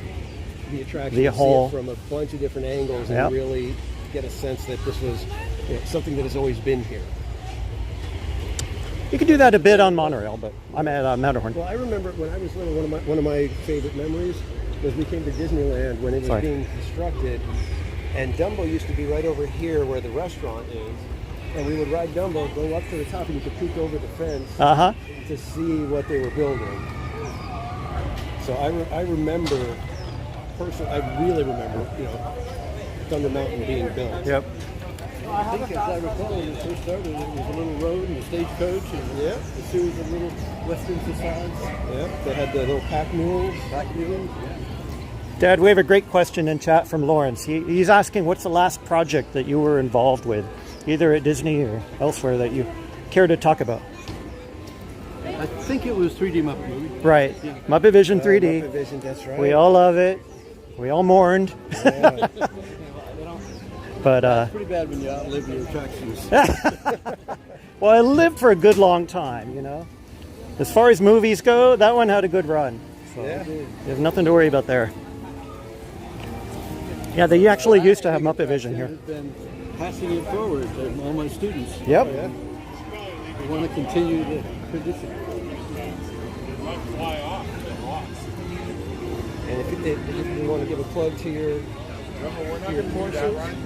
Well, I'm teaching now online at Asbury University, and we have two things going on there. We have an archive of all the great art that's created in the world, over 6,000 images. Invite everyone to get online and go there. See some of the original drawings that both colors. Pretty interesting. And then I have a class on design for film, television, and theater, where we just talk about what we were talking about today. So that's Asbury University. Asbury University. And you can go check that out. And the name of the center is, long way, the John DeCure Production Design Study Center. You never could come up with a short name, Ari stuff. I know. It wasn't my prerogative to come up with a name. Theme Park Casual, that's nice, and it rolls off the tongue. You got to go with the long ones. Well, even the initials don't work well, so I'm not sure. Yeah, well, that's all right. Danny, we've got to stop by Peter Pan, if not to go on it, just to look at it, because there's a lot to talk about there. Yeah, I was pointing out how in the queue here, they've got all the little emblems everywhere. Yes. Little seek and find. Yes. Kind of a game to play in the line. There's, of course, Mr. Toads. For all of our East Coast friends, we wish you had it. Are you a thank you, that is all. Or a that is all, that is all. That's a good point. I think it's that is all, but I'm not sure. Are you a thank you guy? I'm a thank you. Okay. Well, it's funny that people talk about that. There's a line in this ride. Before you get there, if you notice now. Oh yeah, wait up, Danny. We've entered another environment. Yes, right. Yes, we're in a completely different environment now. We've sort of left Frontierland, we left Galaxy's Edge, and now we are in a blend of European...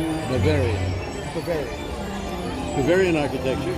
Well, originally it was just a circus tent, right, when it was first opened up. Castle, right? And everything. Right?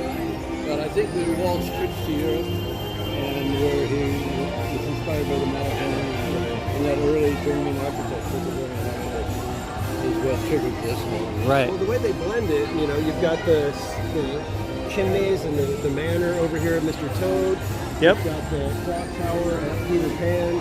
It's such a wonderful blend. Again, it's one of those ones where it's like the change is worth it. When you tell the stories in film, you condense many times 100 years into an hour.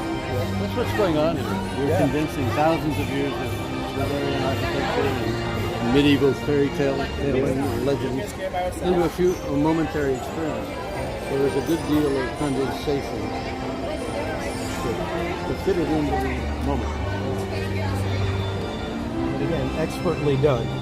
Again, I had to unsung heroes, the movie set designers.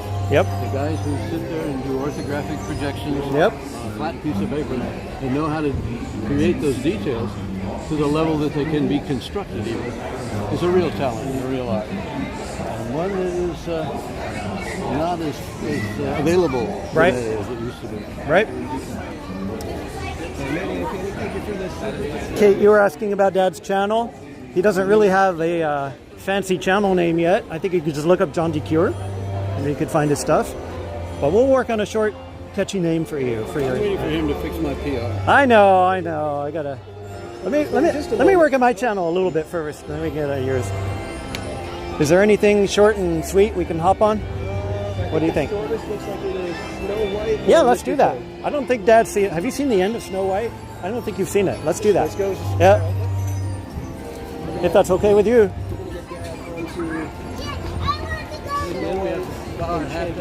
This was, I think we were told that this was going to be the front of the castle. Really? Oh, yeah. Yeah, and in the design process it was... Yeah, so as the legend goes, they had the whole of the castle laid out, and they were debating whether this technically is the front, because you would want the interior part of the castle facing inward, because that's where the subjects and the king and everybody, that's mainly where they would be. The outside was for visitors as they were approaching, so you know like the less beautiful side facing out. Right. So Well, I think it was Herbie that said, picked up the model and turned it around and said, isn't that better? Yeah. Yeah, so there was a debate going on, and as legend has it, that while they were debating, Walt walks in, the castle was in its position that you see here with the beautiful side facing out. Right. And they asked, Walt, what do you think? Should it be this way or that way? And he looks at it and says, like that. Ah. And the debate was ended right then and there. That's why you need a quarterback. Exactly. Yeah. All right, guys, let's head into...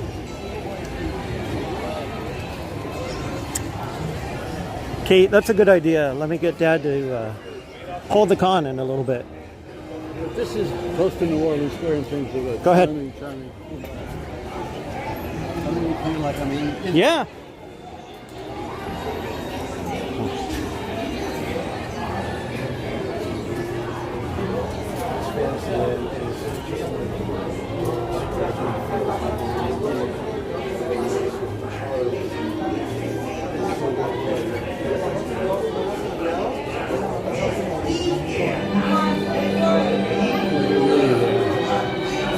Say again?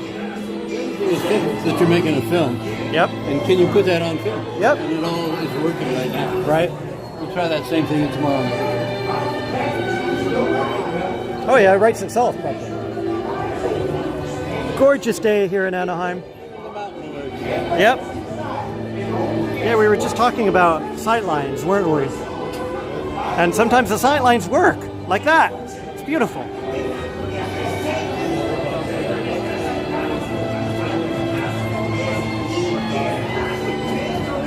Lawrence, you're too kind. I appreciate it.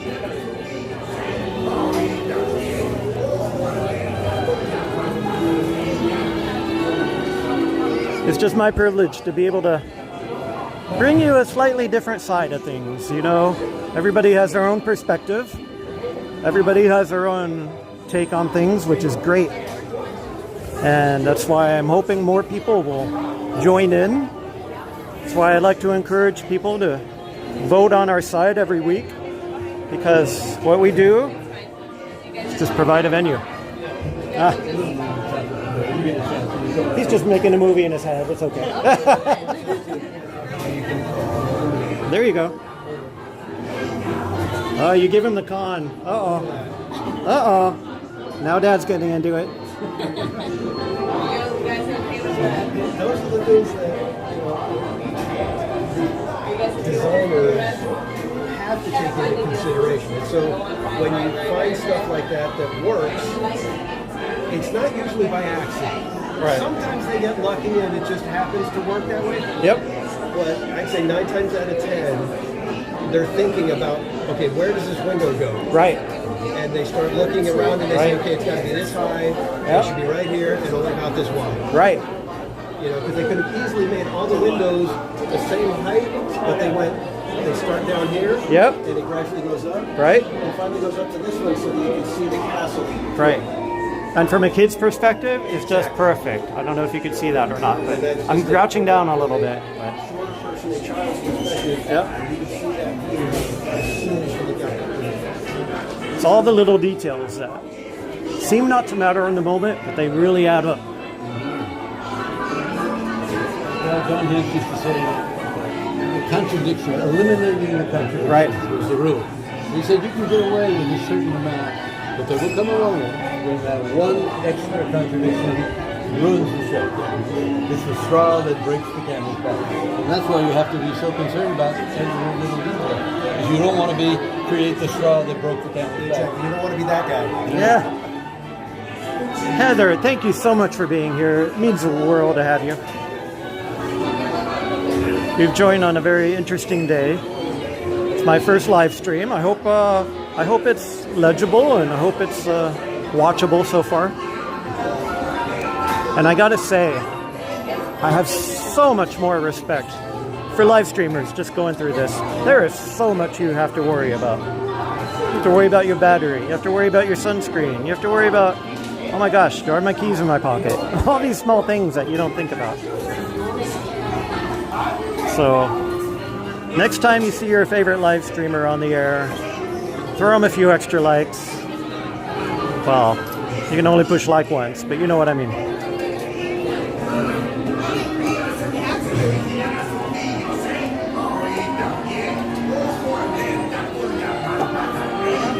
Thank you, Heather. Great to see you. I appreciate you coming over. I'm really grateful that Danny's allowing us to tag along and doing a double header here, so to speak.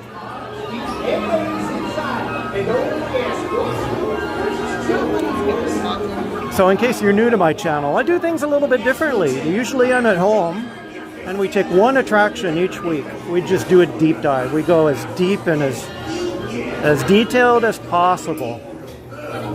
Now we did Snow White, I think it was a month or two ago. And there's a lot of history behind this little dark ride. Pirate Trish is in the chat, and Dave's Disney Dreams. Hello, Dave. Hello, Trish. Hope you're doing fantastic. We got people hopping back and forth between both chats.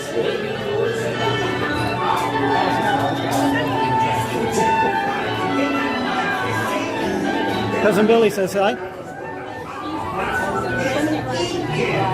Our friend Cousin Billy says hi. Yeah, Billy Taylor. Got a few family members watching. Hello, my friends. Hope you're doing great. Thanks for supporting us. This is a little experiment, so we don't know what's going to happen, but so far, so good. Thank you, Heather. You're too kind. I appreciate it.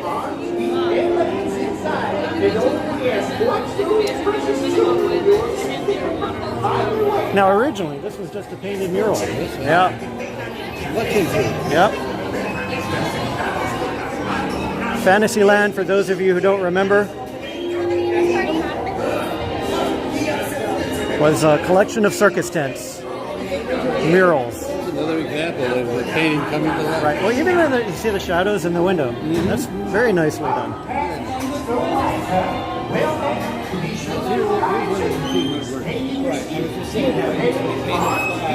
Yep.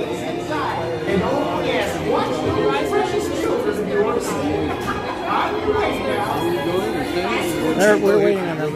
Yeah.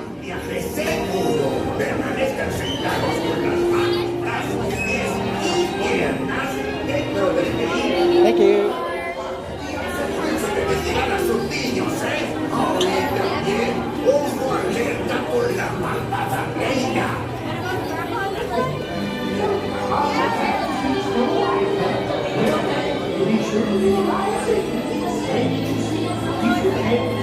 There's some of the original mural over there. I don't know if that's original or not.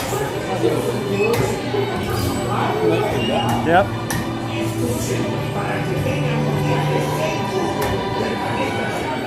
Let's see which car we get.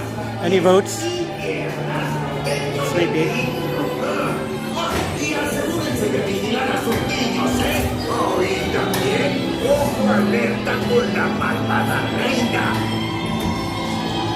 So, are you glad to see Snow White, huh? Well then, to be sure you arrive safe, stay in your seat, keep your heads, arms, feet, and legs inside, and only ask watch those precious children of yours. On your way now. Escuchen, para que tengan un viaje seguro, permanezcan sentados con las manos, brazos, pies y piernas dentro del vehículo. Y asegúrense de vigilar a sus niños. You want to get in front for the camera? No, it doesn't matter. Back's better for me.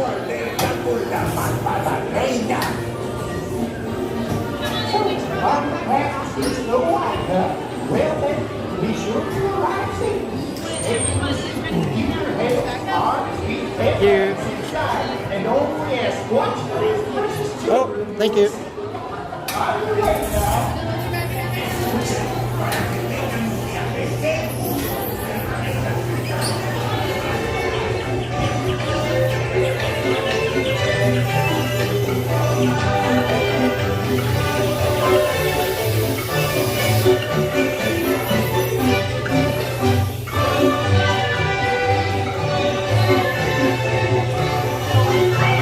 Soon I'll be Fantasyland. Hi-ho, it's off to my sweet home.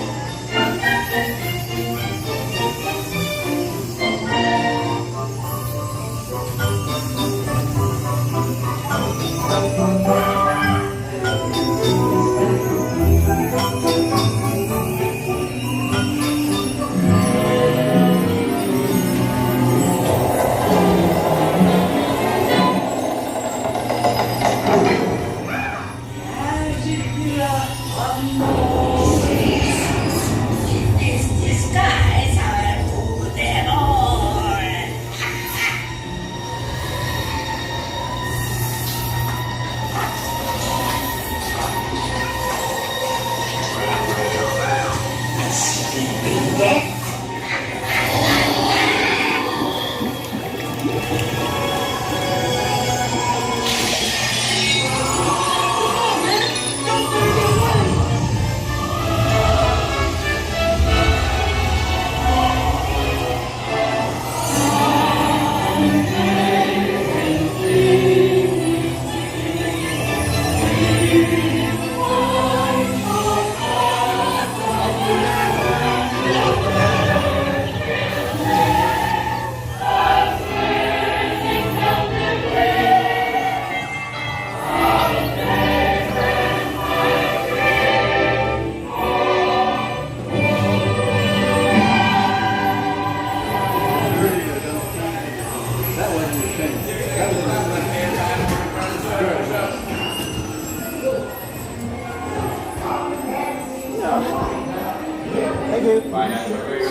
How'd you see that end before?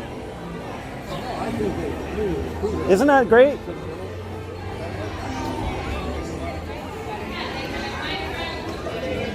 What do you think? Major improvement. From Yeah.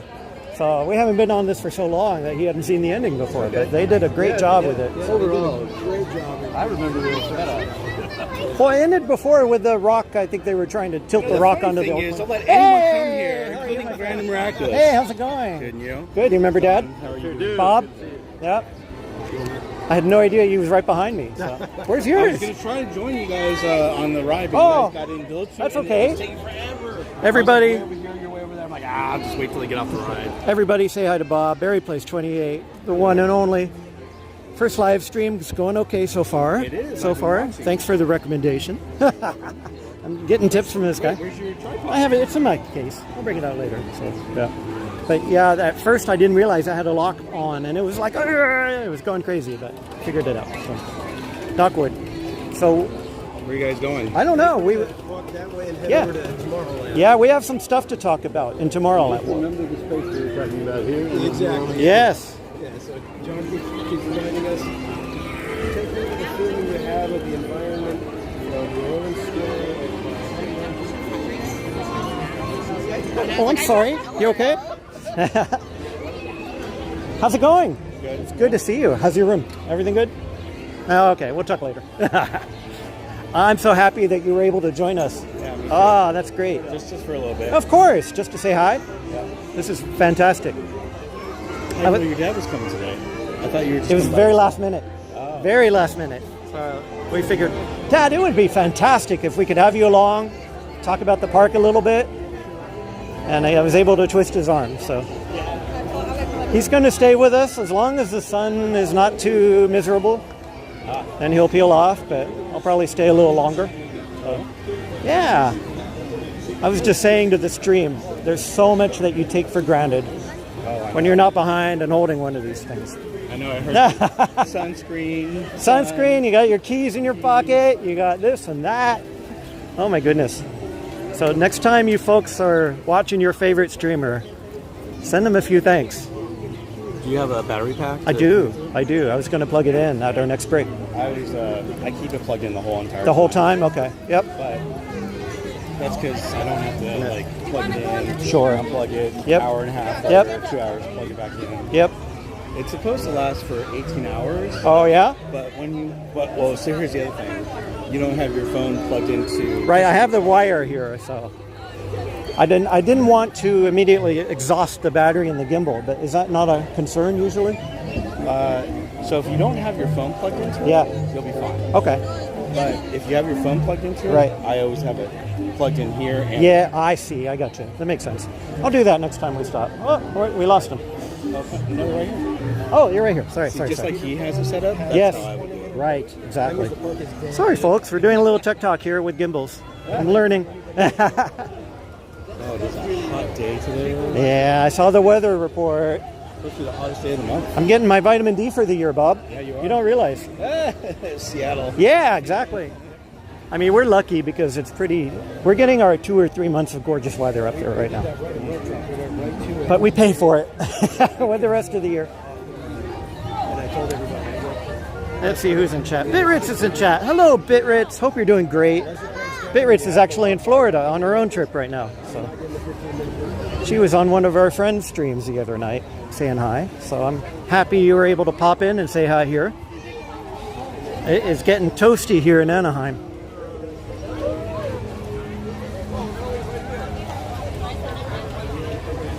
Kelly, thanks for all your support and all your help. We made it through the Hee Pirate in one. We had to go see that. Yes. What did your dad I was. Well, he said it shouldn't be there.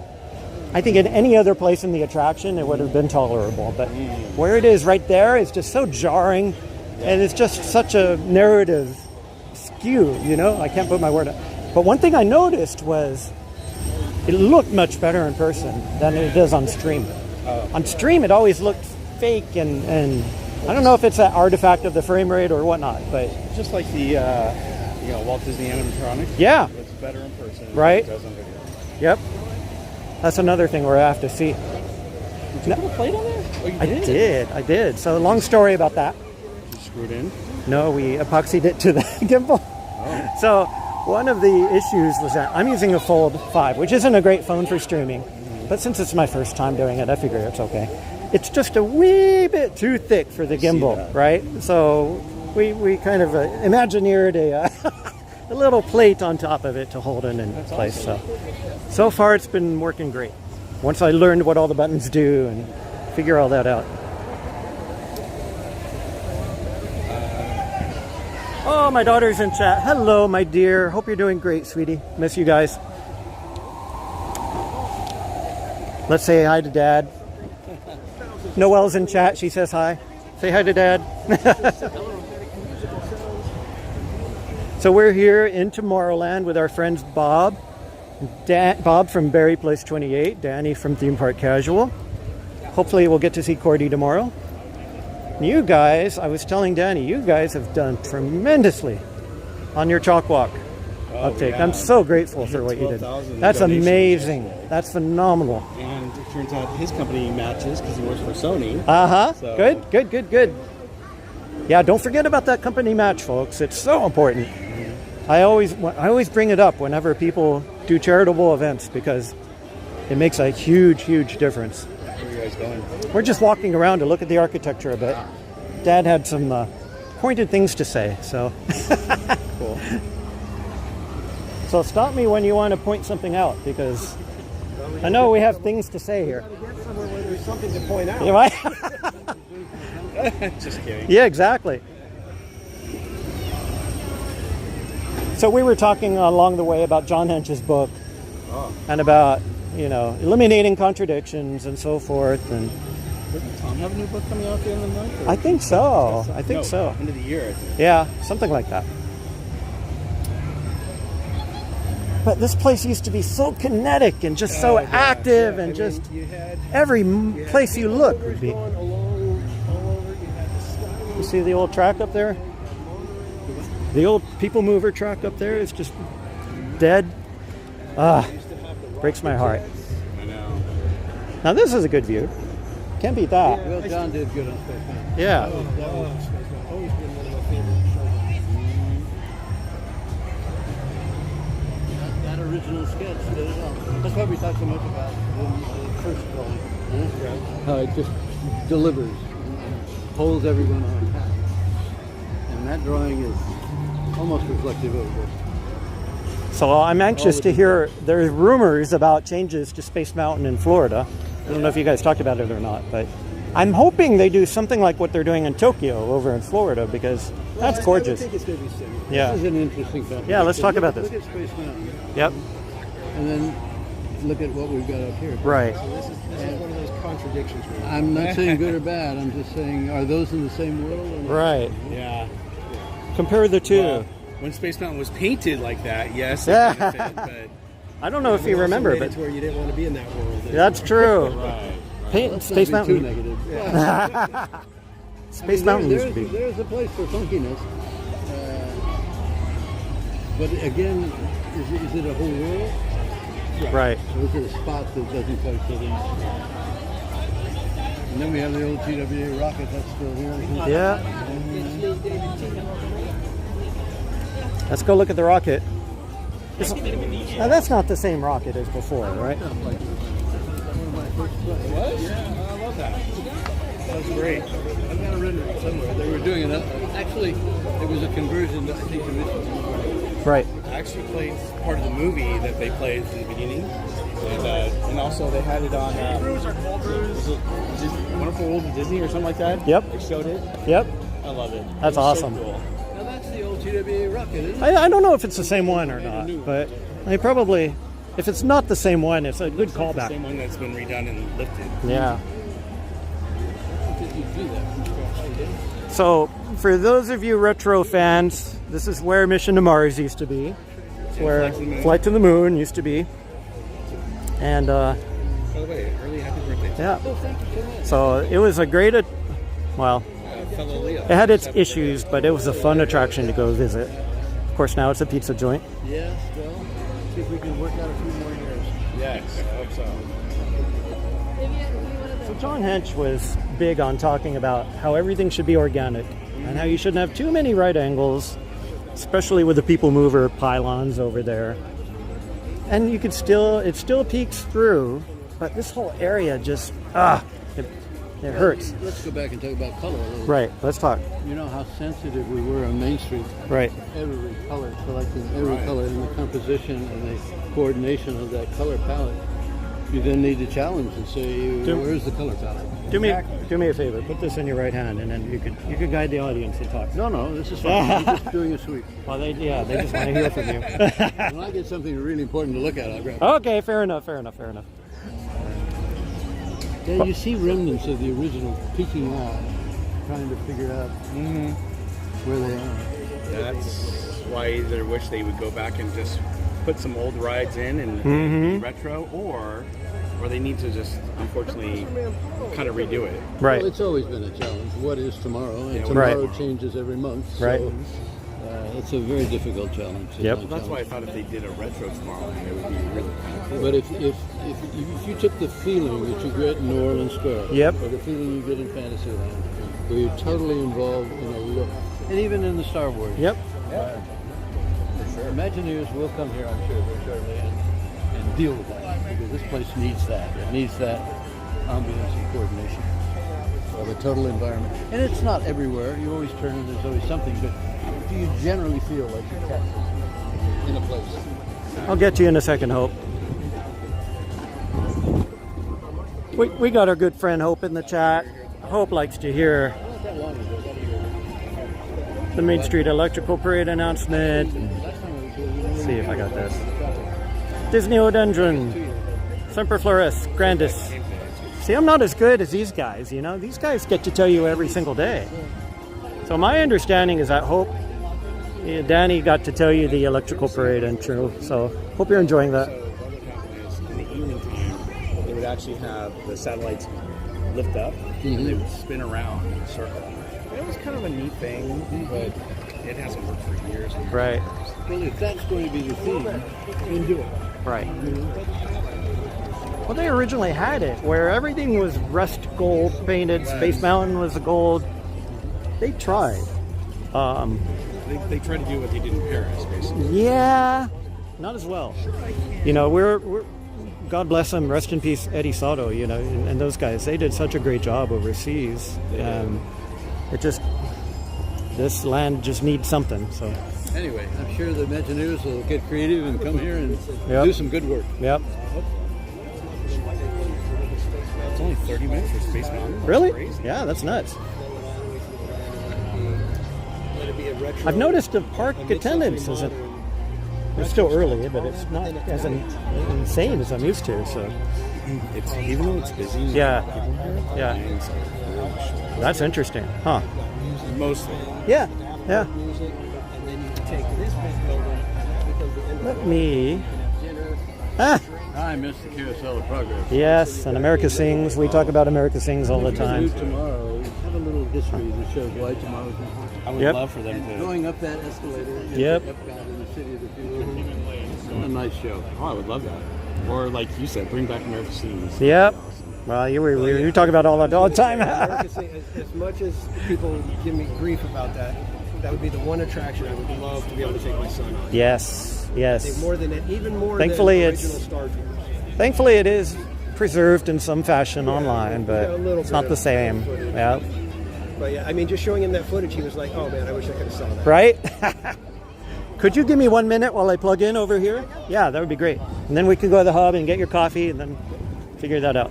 I'm going to take a little bit of a break over here and plug in because the phone's draining just a little bit faster than I expected. So let's see what we can do here. Oh, forgive me, folks, for the break. Let's see what we can rig up. I'm going to put you on my tripod.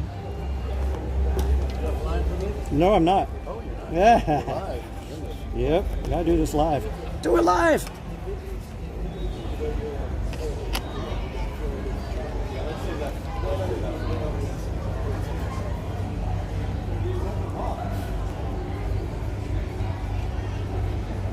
Okay. There we go.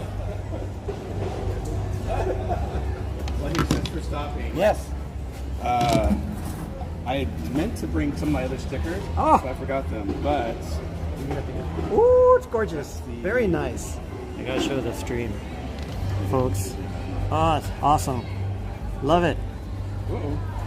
That one's for you. Yep. Oh, very cool. Oh, this is gorgeous, Bob. Oh, you guys may have seen this on Bob's stream. This is beautiful. Oh my gosh, thank you so much. Oh, and these are for you just if you want to pass on to. Absolutely. Yeah. I brought some of my stickers, but I also brought you guys... Uh-oh. What'd you do? Some of my keychains. Oh, you got some good stuff. Very nice. So this is... Oh, and you know what? You never got one of my dad's coins. Oh. So I brought you my dad's coins. Oh my gosh. I'm gonna cry. Ah, that's so sweet, Bob. Thank you so much. Ah, you're the best. So this Oh my is goodness. my Halloween keychain and my new logo keychain. Sorry, folks, for trading merch. And of course, we have our own too. Yeah. Well, actually, I had some more stickers. I forgot. You guys have one Oh, of these? yeah, I love these. I'm so excited that this Steampunk, I know. Alright, let's see what we could do here. It could be cool. I just didn't think it was cool. One moment, folks, while I adjust some things. Because they didn't go all the way apart. Talk amongst yourselves for a moment. Let's see. Let's plug this guy in over here.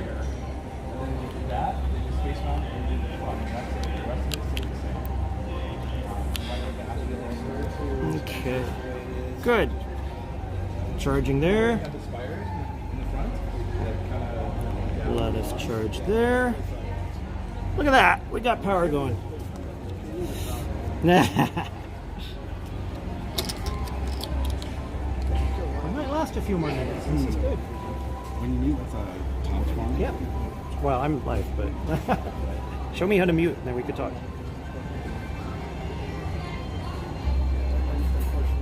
Mike.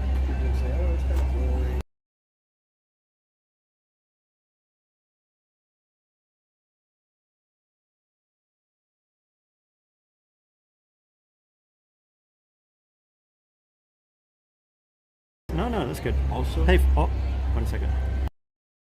Okay, go ahead. You can do. Oops. Yes. Sorry, folks. I'm getting a tutorial here. Where's the live indicator? Oh, it says use live status indicator. Oh, you are. Okay. Yeah. Okay, you are. Sorry, Yeah. I just didn't. No, see it's it. all good. So small. Ron, hello, my friend. We were just synced up on Facebook. Ron is related to my dad, so well, to me too. So let me sweep this around, and we can say hi for a second. Hey guys, thanks again for supporting me. Great. This is a. Is that okay? You can, yeah, but you can turn. I know I can do the triple tap. No. Here, turn this around. Sure. Sorry, we're gonna turn around one more time. Yeah. And then you do this. Yeah, show me. This button. Okay. Front. Well, there you go. That's even easier. It's even better. You don't have to flip it around. Yeah, that's right. Hey, folks. Thanks so much for the support. Appreciate it. This is my first live stream. Of course, I'm here with two pros. Can't go wrong when they're here with us, but we're so grateful that you're here. And next up, we're going to wander over to the hub. We have some things to talk about as far as theme park design goes with the hub. Wander over to DCA for a bit. There are some very, very generous people in chat. So grateful for it. Support me, support Danny, support Bob, support Cordy, all you guys. And so grateful for all of you for your support. And I hope that you're getting a little bit of a slightly different skew on things. Nothing wrong with coming to the park and hopping on rides left and right. That's great. I love it. But one thing I'm passionate about is telling stories, making sure that these stories get told. So there we go. Kate, thank you. Hope, here you go. Ladies and gentlemen, boys and girls, I get to do this. This is great. I get to watch you guys do this, and I finally get to do it. Ladies and gentlemen, boys and girls, Disneyland proudly presents a nighttime pageant of magic and imagination in thousands of sparkly light and syntho-magnetic musical sounds. The Main Street Electrical Parade. I don't know how you guys whip that off so frequently. But hope you enjoyed that. I don't always do it right. Yeah, but it's all she's going good. to ask the next thing. Disneyodendron Semper Oh, we did that already. Oh, it's all did? good. Okay, yes, we're all good there. Okay. I think I am good to go. Cool. Let's see. How do I get rid of... Perfect. Yeah. So it's okay having this and this plugged in at the same time, right? Yeah. Okay, sounds good. Oh, you want to move? What do you need? Nice. Taking a seat. Yeah, absolutely. Are we just about ready to... Yeah, just 1 second. Well, I'm gonna order our cold drinks. Sure. Sounds good. Absolutely. Are you framing me sitting? I am, so. Am I the only Because you're the guest of honor. No, I'm kidding. I'll move over here. It's all good. Even movie stars get a backstage moment. There's no craft table here. Craft table? Yeah. Oh, goodness. So if you had infinite budget, and you had one thing to fix here at Tomorrowland, what would it be? That goes for If I had an anybody. infinite budget, I wouldn't need just one thing. Well, okay, but yeah. What would you change? Forget the budget, but what Yeah. one? I would do a mega upgrade on Carousel Project. Right. Right. It's a little old, but seeing us move Right. from pre-electricity Yep. to Epcot. Right. Tell that story. Because that already sets the stage for what is tomorrow. So in Florida, they just announced they're completely redoing, well, not completely, but it's a pretty big upgrade. They're changing Carousel Progress to incorporate new eras. They're adding the Walt animatronic. I don't know if it'll be the same one here or not. That's another thing we need to check out, but I'm sure it'll be So interesting. then you said unlimited budget. Well, I think I'd ask some questions. Yeah. Like, whatever happened to Communicore? Right. Yes. Communicore. Yes. Oh boy. Well, yeah, but the seeds of that idea of better ways of living. Yep. Right. What is a better hospital? What is a better airport? What is a better... I would put taste of that here. So you can walk in and see taste of a new operating hospital that save people's lives, and a new transportation system. So do a little bit of... Now, what about the people that say if you do something like that, you're going to be chasing technology all the time, and you're going to have to redo things every... You said unlimited budget. Yeah, that's fair. You can blame me on that. I didn't catch that, but never mind. Now I get it. I think that's No such that's thing. a valid criticism, but what is less costly to try to not do anything, you know? I mean, Communicore to me, really, Ray Bradbury wanted Communicore to be an idea shopping center. Right. Kind of a Wall Street of new ideas. And I think maybe you don't do as much physically as you do. Look at that ride we were just in. We were flying through space, and it was mostly projection. Right. So I think you can walk through the hospital or the airport of the future without having to physically go there. Right, okay, gotcha. And I think those are the kind of shows that would do well here. Yeah. What are better ways of living? Yeah, the old Mount Santa. Remember the old Mount Santa house? Yeah. I mean, House of the Future. House of the Future. Well, that was one of the things that Disneyland did really well, was that it inspired you to think. You know, never mind the fun, creative aspect. When you hit things in Tomorrowland, there were things that would make you think of, how did they do that? Why did, could we get to that point? That sort of thing. And it was really an interesting. And then when I went to Epcot, it was that, times a million. Because Epcot just was amazing how inspiring it was for me. And I didn't go until I was in my 20s. Right. Well, I'm sure they're going to continue to do that, and I think they will build a hospital of the future there, and the airport of the future. But I think here you should just have a taste of it. You need to switch this You can't around. do that. You don't have the 27,000 acres or whatever it was. But here you can give people a taste of tomorrow. And I think that's the real question. I like that phrase, the taste of tomorrow. How about we do the people mover, and as you go through different buildings, there's stuff that happens around you that's... Well, do you remember the post show and the spaceship? Right? Yeah. Well, you could build on that. Yeah. So Just so we can get our people mover back. Right. Just having the people mover back would be great. No, I think this is an area that could give us a taste of tomorrow. Yeah. And right now, they need to work on it. It needs something. It needs you a know? lot. It needs. Buzz Lightyear's not part of the future? Technically. And I'm not sure steampunk is part of the future. Yeah. No. Thank you for the All right. Let's get up. Well, now that we've ostracized ourselves from... No. This is good stuff. We're not being critical. We're being constructive. That's right. Thanks for bearing with the mic issues, folks. I don't have a fancy external mic here, so I'm reliant on the phone mic. Yeah, you want to put something in there? Yes. I want to put something in there for you. Oh, what do you have? Sorry, I'm getting... Ah, smart man. Thank you. You have to give a nod to John. I'm the engineer. Go figure. Yes. You have to do a nod to John Hanson. Absolutely. Give me 1 moment. Space Mountain is Hopefully that's long enough for you. Yeah. That's great. Thank you. All right. What did you want to say? Get close to the mic. Give a nod to John Hinch, and I think that design on Space Mountain is really timeless. Yep. It's quite a beautiful thing to experience. Yep. And God bless him, and it all started with that first drawing he made. Yep. So, Yeah, it was a great drawing. yeah. So he's down there, or up there rather, and it's always nice to keep remembering where it all began. And that's why I like what they're doing over in Tokyo, because even though it's the new rounded version, it still has the spires and still has the the feeling that, hey, this is still Space Mountain and part of the original. That's what we were talking about before, the beauty of setting the style here and then letting it evolve in other parts. And it can be different. It can morph and emerge as long as it has that direction and that conceptual kickstart. Katie, did I say good morning, Katie? Okay, John, pay me off later. Yeah. We're saying a little prayer to Mr. John Hench. Morning, Katie. Ah.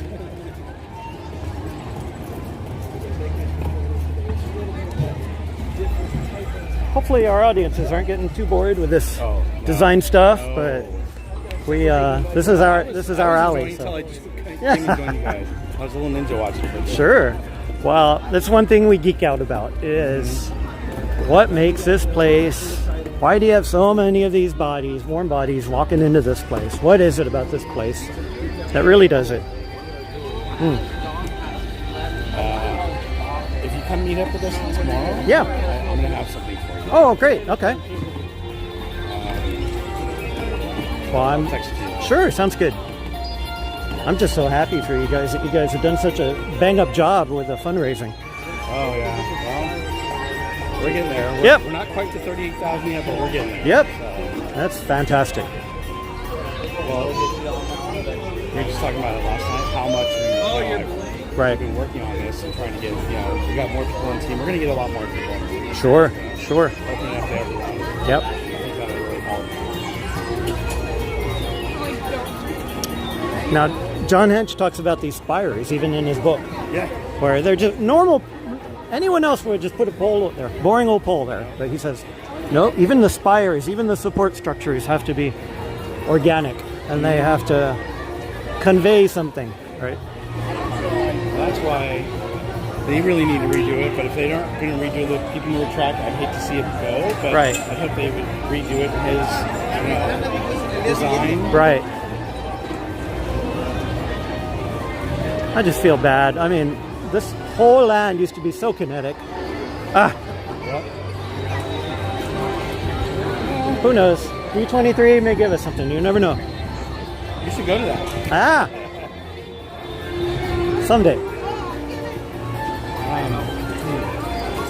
Funny, I had your stream on. Yes. I paused it. Yes. And all of a sudden I hear this noise, and I'm like, what is that? It sounds like me and you. What the in my ear. Yeah, exactly. I don't know how you don't go crazy just doing on your own stream and just trying to keep it in track. Hope, Kate, thank you so much for being here. It's exciting being here with Bob and Danny. I just can't tell you how big my heart is right now. Oh, Dad, we gotta stop by the grotto for a second. Yes, if you may, if you don't mind, just for a second. It's a very, very important place for both our family and both design point of view. But we got to talk a little bit about Go ahead. I don't know if you noticed this, but so they have this structure here. Yep. It's been here for like, what, 10 years now? At least. Oh, really? At least. And so they originally were going to build what they have there on that, concept art. But they found some wires and pipes that they don't know where they go to or where they lead. And so they put that up and they've left it there since. And I don't know when they're going to ever take it down, but it's a monument to a contradiction. Yeah. Yep. You think they would do something else or try to build around it? I don't know. Yeah. Right. Yeah, there's no plans, no blueprints or anything that they can find that tell them what the pipes and wiring and everything that they found down there is for. That's funny. Yeah, so we're talking a lot about John Hench today, and one of his mottos was eliminate the contradictions. So the next time you're in a park, doesn't need to be Disney, it could be any park. Try and figure out what the contradictions are. See what works, see what doesn't. Where'd they go? I gotta talk to Dad. Thank you, Kelly. I'm so happy to have you here.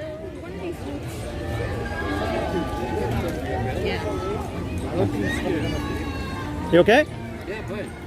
We gotta talk about the hub a little bit. We do. So why? Oh, we lost Danny. That's okay. Hello, gorgeous horse. So the hub. What? Let's go to the middle and cut one. What's that? I was trying to see what horse it was. Oh, you know the horses. Ah, okay. So we were talking on the way up, and why is a hub and spoke so important? Why isn't it just a big old circle?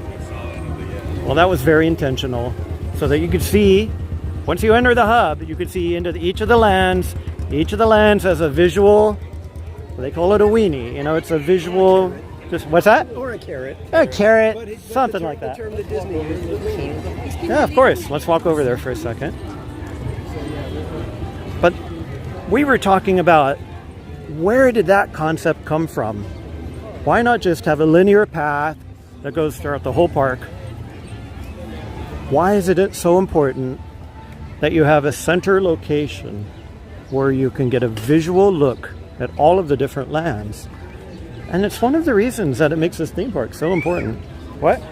We can answer. Yes. Go ahead. It gets back to choice again. Yep. Audience participation. Yep. The idea that you get to choose, as opposed to some of the other parks in the country, they're very linear. Right. And just like a movie, you first scene, second scene, third scene, and you sit there and you're kind of told how the story is going to unfold. Yep. Here you begin to write the story yourself. Here you can make a choice. Is it Fantasyland? Is it Frontierland? Is it Tomorrowland? Right. And you begin to choreograph your experience. Yep. So that's why the hub's important. It's a matter of audience participation and immersion. Yep. That's part of the deal.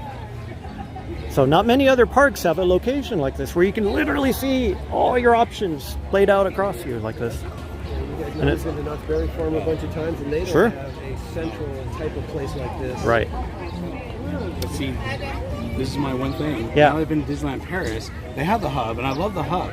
There's no big trees blocking you from the castle or from fireworks or from things like that. It's all wide open? It's all wide open. Yeah, well, I see. So you like it wide open? I like it wide open. See, I don't. So I love the park. But they have trees that are cut in squares, right? Kind of like they do on the side over here. Right.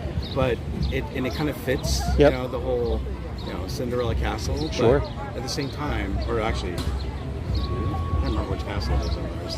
I can't remember. In Paris, you mean? Yeah, which one is It's a long name. It's in French. I can't pronounce it, but yeah. The thing is that you don't have anything, when you see the drone show, when you see the fireworks, it's just open. Yep. No, good stuff. If you wouldn't mind, if we could walk over to the grotto just for a second. Yeah. No, darn it. No! Unacceptable. Why do you I'll super chat you, Danny. No, I'm kidding. Again, I hope we're not intruding too much on your plans today. In fact, Mrs. That's right. Mrs. Casual even put in the chat, hey, he's even though he's gotten to hang out with John before. Yep. This is a special this is moment. huge. Yeah, So if I he's appreciate not paying it. attention to the chat, please excuse Well, him. keep in mind, I'm just starstruck being with you guys as you are with us. So. I was telling everybody, I was What? like, I could sit. Well, number one, I could sit and talk theme parks with you for hours. Totally. I could just sit and listen to your dad for hours on any attraction, just talking about any attraction. Oh yeah. Well, like I tell my audience, I grew up here. Most kids get balloons and candy and so forth. My dad would plot me outside the exit of an attraction. He would give me a stopwatch, and he would count how many people per second. Yeah. That's how I learned about ride capacity and about ride throughput. There's Archimedes. There's our friend. And I've seen him see the old videos of the cars on, when they were trying to I love this spot.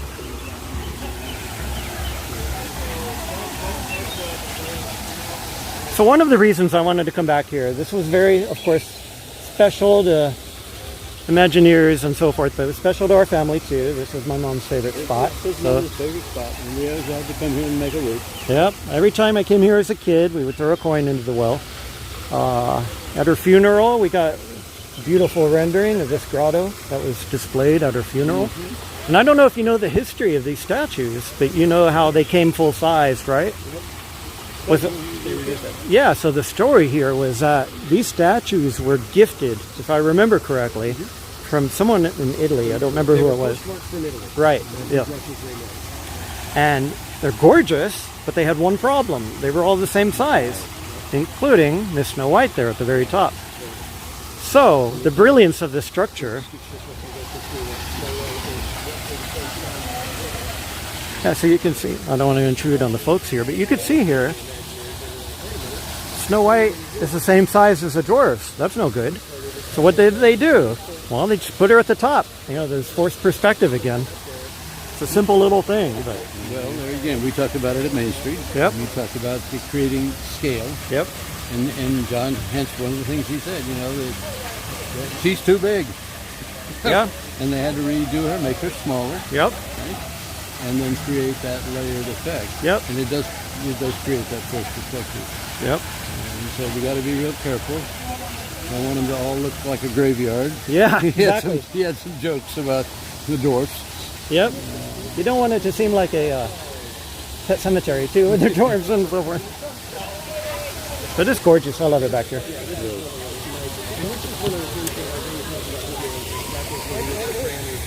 Hope. I don't know about Jack Wagner. He may have said a few things back here, but I'm not certain about that.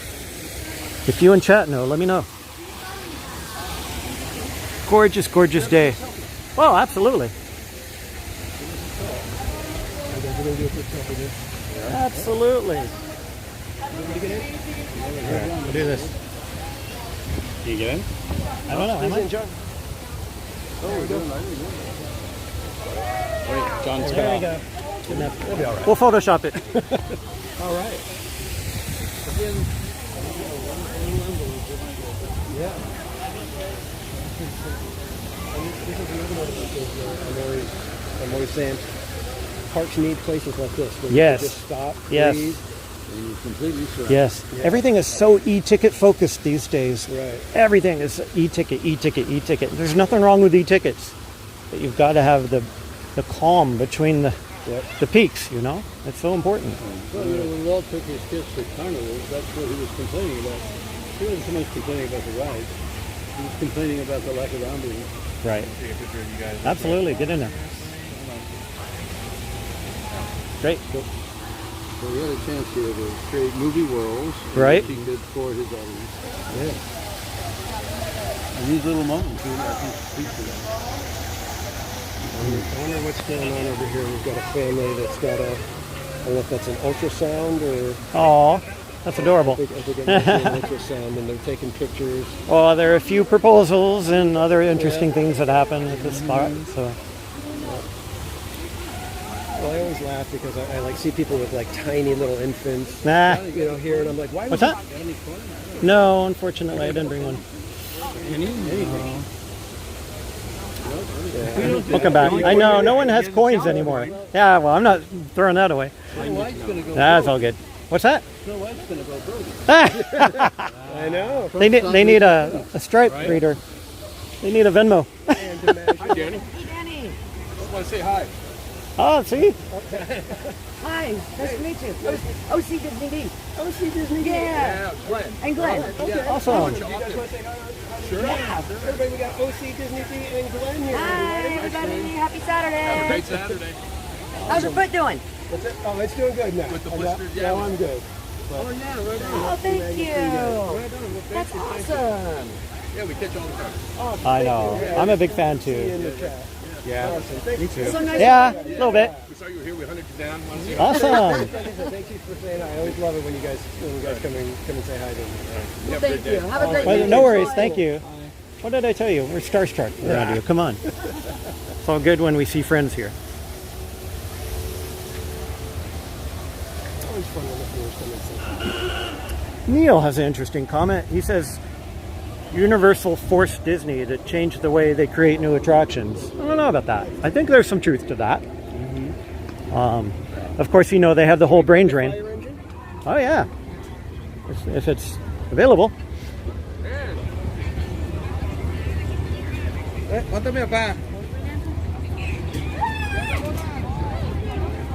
And take the car up the road?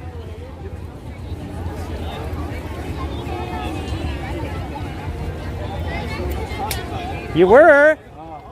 Alright, now make sure you guys watch your stuff, okay? Let's have John. Absolutely. You're going to make me fall down. Yeah. You're gonna ring the bell. Yeah.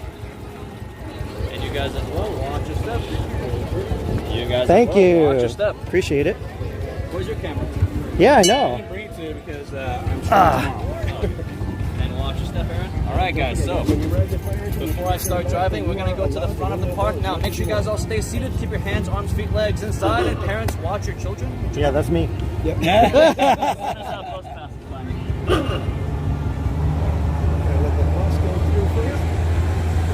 I'm very proud of being in my second child. There you go. There you go. Awesome. Let's flip this around. There he is. Walt himself would drive this around. Yes. You would wave to the crowd. In fact, I think that's what I had that on the thumbnail. I've got me sitting in the driver's seat. Oh, really? I asked Oh, that's fun. him, Oh, that's if I could great. Get a picture real quick. Yeah. And then the driver said, "Oh, I see. Sit in the seat. No Oh, problem." that's fantastic. I didn't know that. I was just trying to get a shot of the fire engine. He's like, Right. "Why don't you sit down?" That's great. Turn this I always say that. There's no way I could drive these vehicles during park operating hours. I would go insane. I'd start running people down. I just can't do it. You would get creative with the horn. Yeah, exactly. Yeah. My Morse code with the horn. Doot, doot, doot. Did you get your Sam Eagle popcorn bucket? Oh. See what I told you about the popcorn buckets? I don't have any room for it. It's like I've got the shelves that are right there, as you see in my office, and I got almost no room left. Ah. I mean, people send me, little things, and I try to put them up so that everybody can see them. And I'm running out of room. Yeah. We couldn't ask for better weather. It's gonna be toasty for you guys, but Yeah. for me, I'm getting my vitamin D for the year, like I said. So.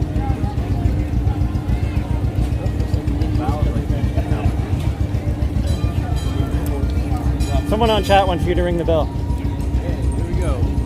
There we go. Well done.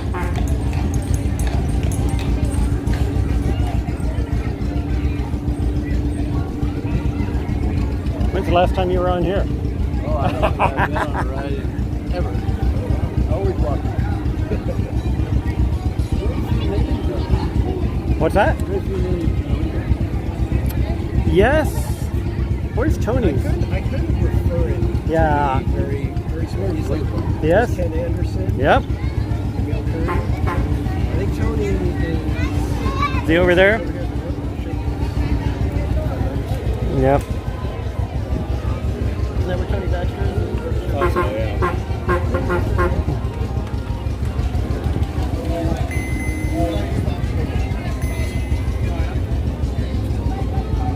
Dame, thank you for mentioning that. We're greatly appreciative for everybody who's hanging out. Even if you're not in chat, really appreciate you being here please do us a favor, hit the like, share it out, and hit subscribe while you're here. This is an experiment for us, but we're having fun so far.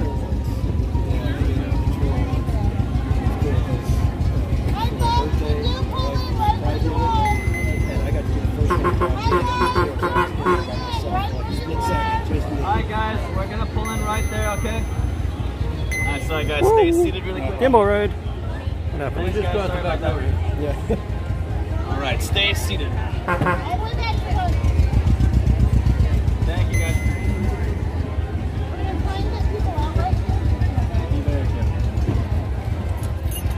Guys, we were going so fast, that was crazy. Yeah, I know. The whole 5 miles per hour. E-ticket, for sure. What's the top speed of this car? 20? 35. 35, oh, okay. I've heard that one before. Nice. Alright, guys, see you Thank later. you so much. Appreciate it. Beautiful day. Thank you. I was thinking of wearing the jacket today.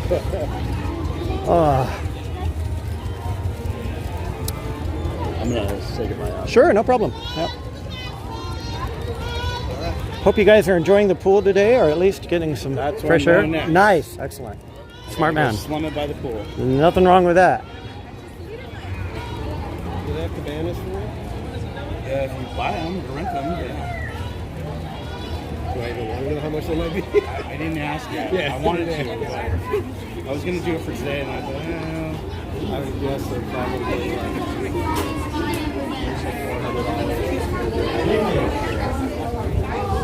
they have other ones that are a little bit smaller.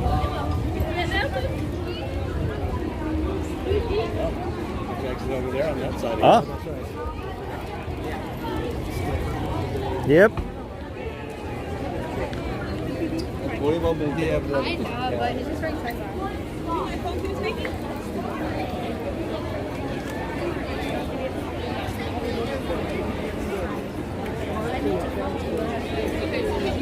Will you have it? Train will be fun too. We've been on the train before.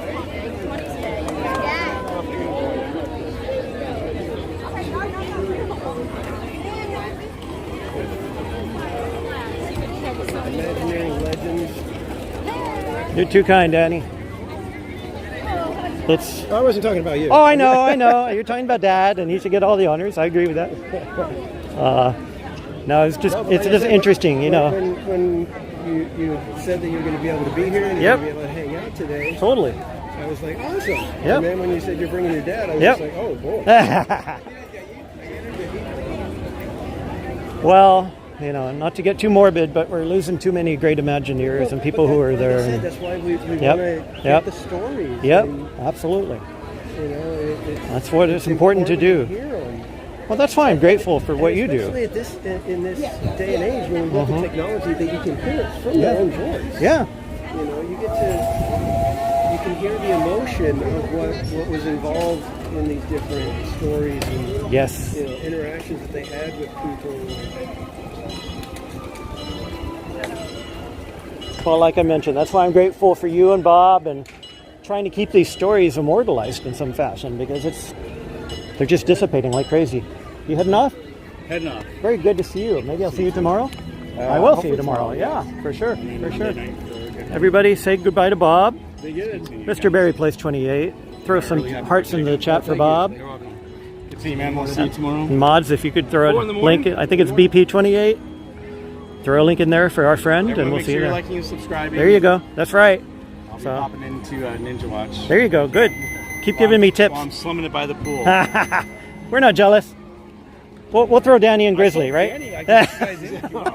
I'm kidding. No, because the chat's going to say, hey, John said you could do it. You could go on Grizzly. That's right. At some point when I wear it. Well, you're more than welcome to. I can get you in, so. Yeah, maybe you're going to hang out with him and forget me. Right. Where you guys eating dinner later? No idea yet. We'll figure something out. Oh, nice. Very cool. We're here all day, right? Yeah, I am. Dad won't be, but that's fine. Yeah. Oh, okay. You drive separately? No, but he could take me back. I mean, I'm going to Uber back. It'll be fine. All right. Very good. Enjoy your day. Thanks for coming over. Appreciate it. Yeah, we'll talk soon. Say bye to Bob, folks. All right. Now we got to talk about this guy. The infamous second park. You holding up okay? You need a break? All right, let me know if you need water. I got some water in the back. Yeah, we're going to drink the simple. Yep.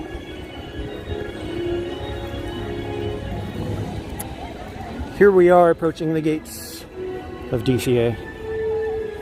Now, when this park first opened, it had issues. We know what those issues were. But things have gotten pretty good.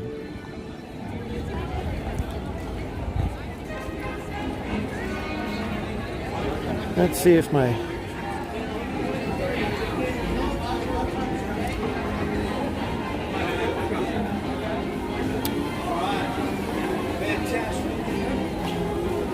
One moment, I need to get my pass here. Let me get my pass here.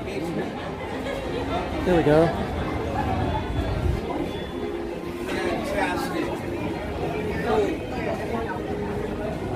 Excellent job. Who is me? Welcome, Princess. All right. Y'all Thank have you. a good day. Have a good one. Thanks a lot.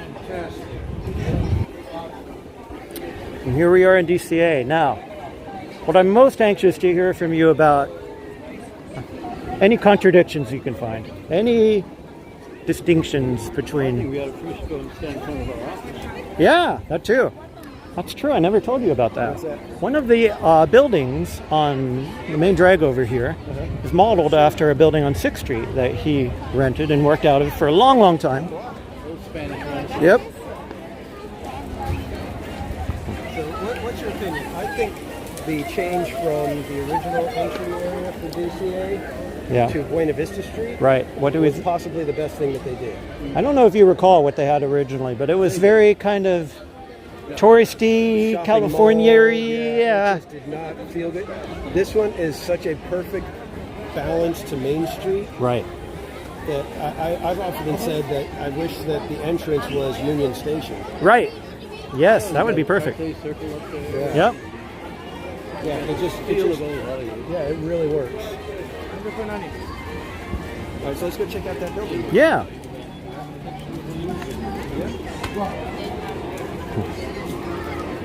How are folks in chat doing? Are they bored to tears yet with our stories, or? I think our ride per hour ratio is pretty low, so let me know if you're... Well, if they're watching me, most likely they're more than just wanting to see rides and stuff. Yes. Oh, yes! There he is. You don't see him very often. I think most You do here. if you're watching somebody that's walking around Disneyland for hours, you enjoy hearing about Right. the history of the park and Right. things like that. So I'm just going to assume that with nearly 400 people still watching, Yep. that we haven't bored Excuse them me? quite yet. Well, good. The day's young, my friend. Yeah. There's Goofy.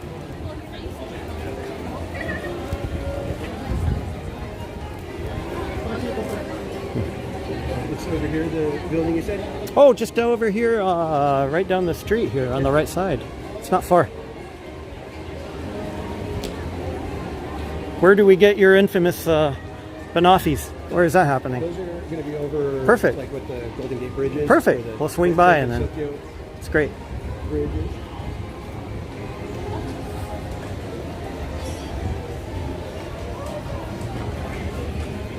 Oh, smell that. Oh, there it is. This is the infamous popcorn bucket. I told you about the popcorn buckets the other day. So there's Sam Eagle.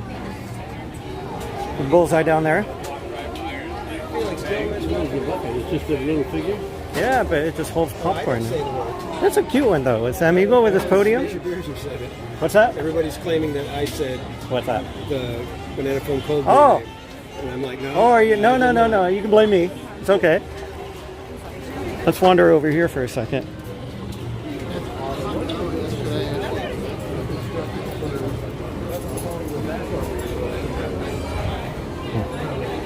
John Deere Jr. actually worked in the real building. Yeah. So it's that one right up there. That's, The off the page one? was it the, what was the name? Chapman Market, right? Chapman Market. Yes. Over here, for those of you familiar with 6th Street, LA, Wilshire area.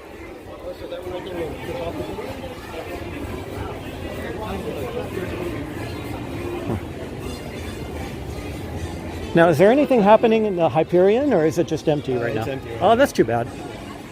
Yep. Watch the pole.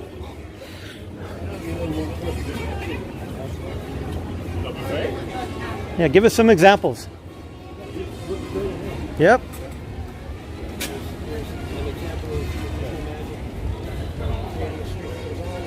Ah, Kate, I like that idea.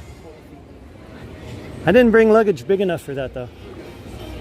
So this is fun. This is a replica of a building on 6th Street in Wilshire. And Dad had an office over here.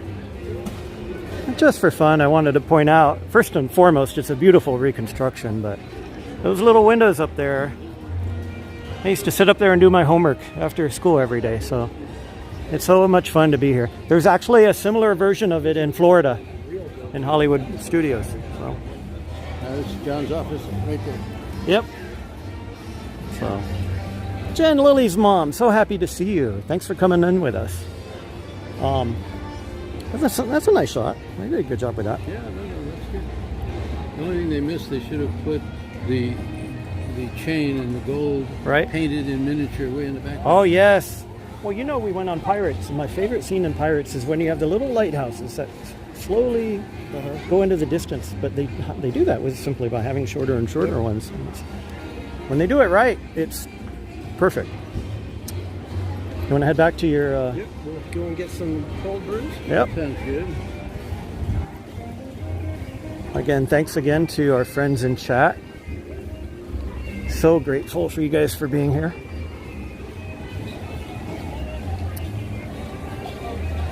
I can't promise to catch all the chat, but if you guys have Q&A, I'm happy to convey them over.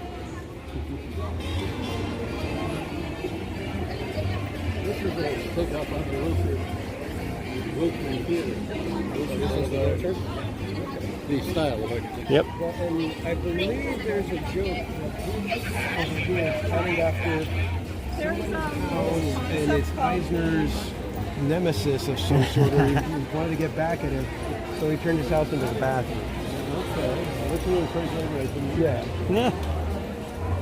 So I remember that story. Somebody's house or office or something like that, and there's somebody that Eisner was not too pleased with. So he said, You're banished. A lot of famous people have been buying the rights of the office. I got your chat.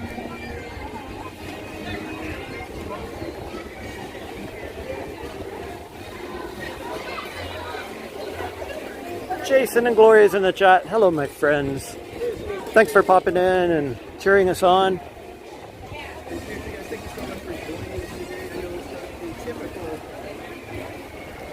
Mr. David T's in the house. Thanks again for being here. Spaceship Ears from Grand and Miraculous YouTube channel. Good friend of all of ours. For me, Barry Place 28 Yep. in California. Good friend of the Park Streamers Hangout. Love you guys. I'm so happy to be here with you. Also have This guy? the one and only John Jr. Former Imagineer. Yeah, definitely. All we need is friends to do it. Yep, that's true.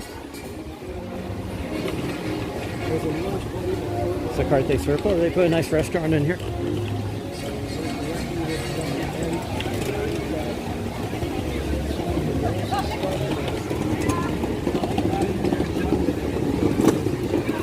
Whoa.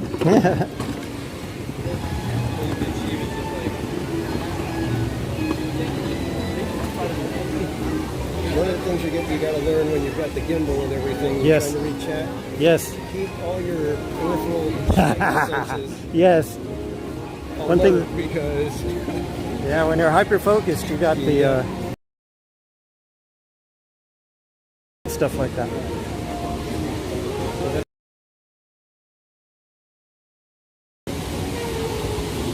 I should probably get some of those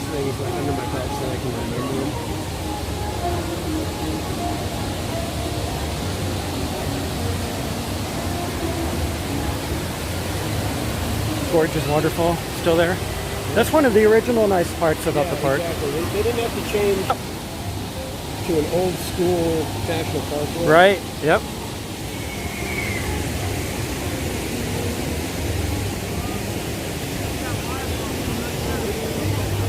Now, when does all the Avengers stuff open? Have they announced anything about that? Okay. I'm assuming it's probably going to be 2028. Okay. I believe Coco was slated for 27. 27. Okay, got it. So they've got about a year to get. A year to go. To get. Sounds good. Coco finished up to make that time. Yep. Ron is asking, who are the main Imagineers working on DCA? And oh, there's Spidey, by the way. Hello, Spidey. You got it, Mr. Stark. See you later. Okay, field testing. Here I come. Where's Dad? See him? He's gonna do his thing. It's a little bit behind the scenes that we shouldn't see. There he is. Hey, everyone. If you look down there. Wow.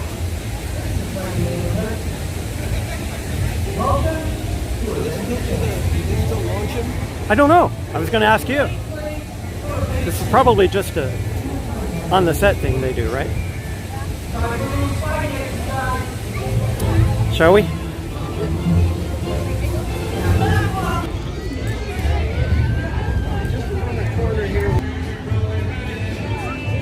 Beautiful day. Yep. Can't beat it.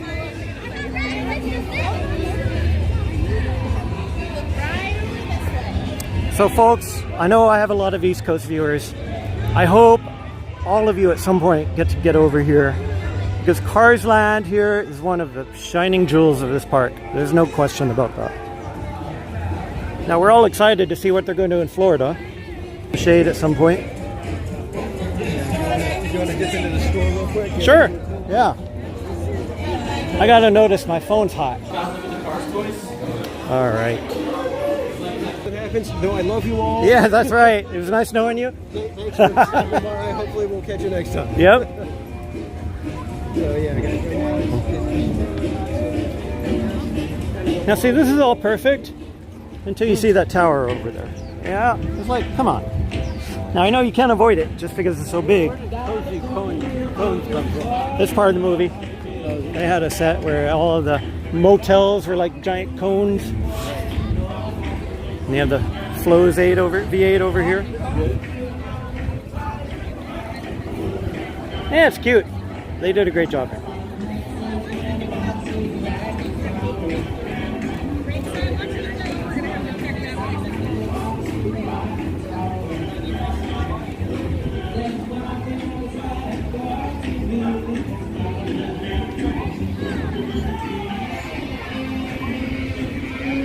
Sometimes they have the cars come out over here and chat with people.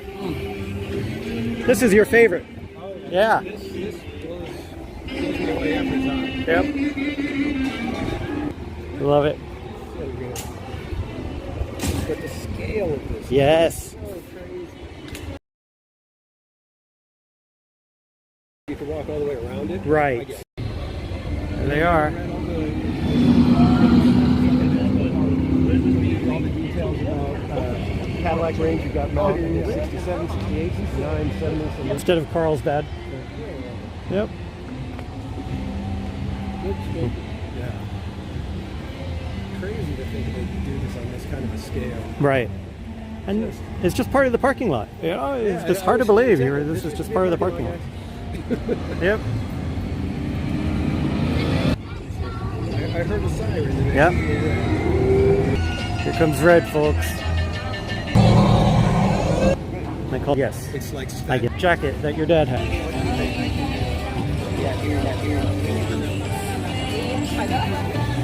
Weird Cannery Row kind of here as we pass this path. You kind of get the Cannery Row thing there.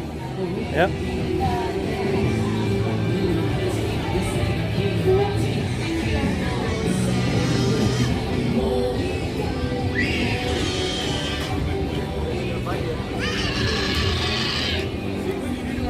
Stop it. There you go. There's a view.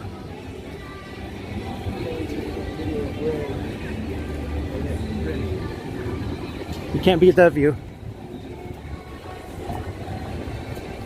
Folks, if you're lagging, my apologies.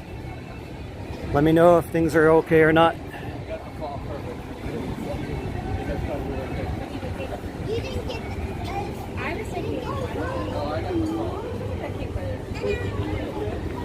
We're gonna stop and get a quick drink here.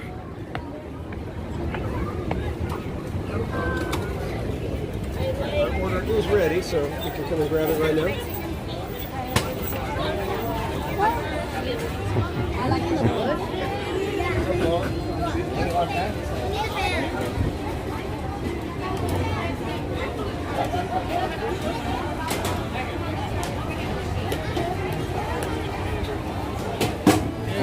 Very nice. Thank you. Wow. Mr. Fire Dragon, thank you so much. All right, we can head back over there and grab a Yeah, seat. somewhere in shade, ideally, yeah. Maybe we can. Legs changed for us. Yeah. Do you need a straw? Do you need a straw? Technically, you're supposed to drink it through the little sippy cup. Yeah, I don't see any straws in There's it. one right over there if you want to grab one. Yeah, I think so.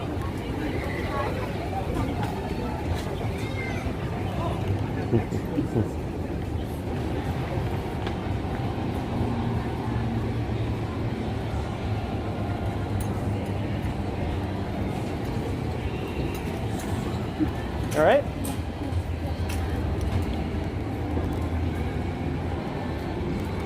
Ooh, that's good.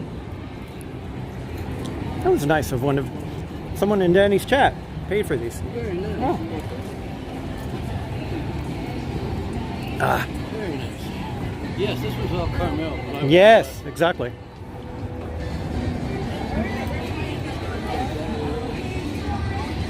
I lost Danny. Where'd he go? Oh, there he is. He's over here. How's your signal? Some people were saying the signal's a little iffy. It's a little iffy. Let's see. It dips and kind of changes around depending on where you are. as you Yeah. go. You're saying what? Seems okay. Okay. But I don't know. Yeah, if you don't have the warning up the top, you should be fine. Yeah.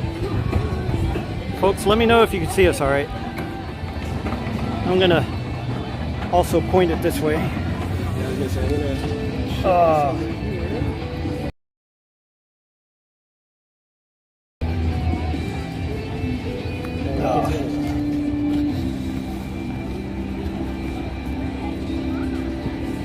Here's me and Spaceship Bears. Hello. All right, well, Thank you again. Cheers. guys. Thanks for being here. Thank you so much for an incredible morning. Absolutely. I'm gonna cheat on this one because I like my chocolate. There you go. This is glorious. This is the famous cold brew, isn't it? The banana foam cold Yep. brew. AKA, you're not going to say it. I have my limits. Yep. Let me turn you around. And that one pushes it. There we go. Boop. Hope you all can see us okay and you're having fun today. We're going on 3 hours, which is about 2 hours, 59 minutes and longer than I thought I'd be able to do it. So far, so good. Yeah, well, I do need to let everybody know. Spaceship Bears is doing such a fantastic job. You're too kind. With your live streams and deep dives. I was telling everybody earlier, I was like, I can't wait till you get the call from Disney, and they're like, hey, we want you to work on this project with us. We saw your stuff on YouTube. We think it'd be perfect for it. And that's when you're going to say, oh, I'd love to. Sure. But I have to have my friend Dipart Casual work with me. Of course, absolutely. You've got to do the design work for me. No, there are a lot of people out there, Bob, you, others who have tried to get these stories in a fashion where they're immortalized. Now the problem with these stories, and I can attest to this, stories become big fish stories after a while. And it's so important to get the details right, you know? So to have this medium, to have this format where you can tell these stories, get them on record in some fashion. Dad, that's what your father always said, is that get it on paper, get it on record, right? The book. Yeah, you got to write the book, you know? Write the book. Right. The big book that has all the great moments in entertainment history. Right. You just page through the book. Well, just the other day, I was giving a presentation at work, and your words, Eddie Sato, were going through my head when it came time for me to. They said, "Okay, Dan, go ahead and you're going to present." And it was literally like on the spot. It wasn't like we were talking about this, and okay, now's your chance, go. It was just we were in the meeting, and my boss says, "Danny, why don't you go ahead and present it?" Right. And I'm like, "All right." But I instantly thought of Eddie, of your dad, and it was always that, make it big. Yes. Yes.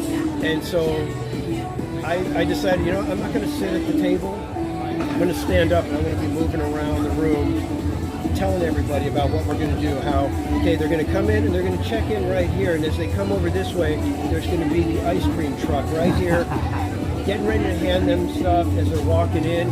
And as they come around, we're going to have these building facades. It's going to feel like a city, like if you just walked into a fun little borough in New York or Philadelphia, and you're going to see up in the window, there's a kid maybe reading a book.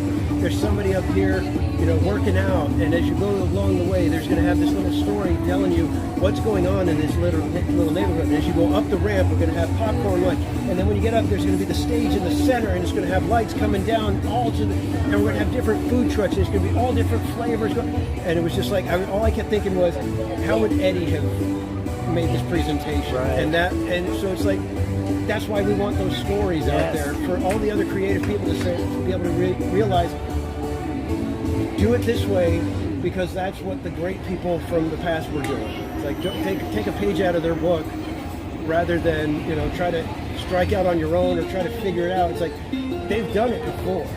You could give your own flavor and own spin to it, but look at what they've done and take the mantle and run with it. You got some ice creams over there.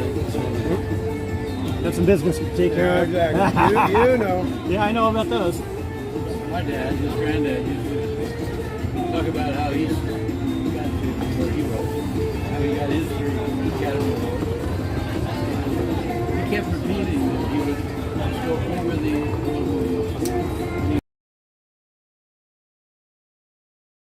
Yeah, there you go. That's better. So he spent his youth growing up, going to film, and looking for those moments that he felt really captured the essence and made the film more evocative and more immersive. And in that talk he gives on YouTube, we've got Ropedrop. He talks about starting with black. Yep. And you have to bring the elements in. It's easy to just create a great ski show stuff. Yeah. It's all around you. But the real design issue is start with black and begin to bring in pieces into that environment that have meaning in the story. So he would go through various films, romances and collections, this film, the always having those moments, those immersive moments. I think that's a lesson to go through history of whatever subject you're dealing with. You begin looking for those immersive moments, moments that capture your imagination. It's the chariot racing doesn't at all. There are those moments out there that need to be repeated in new and different ways. Mm-hmm. And you mentioned big. John never drew small. Right. It was always big. You say, I need a bigger office. And everybody said, well, John, everybody else has an office. You don't understand. I don't care about me. He said, my drawings are too big.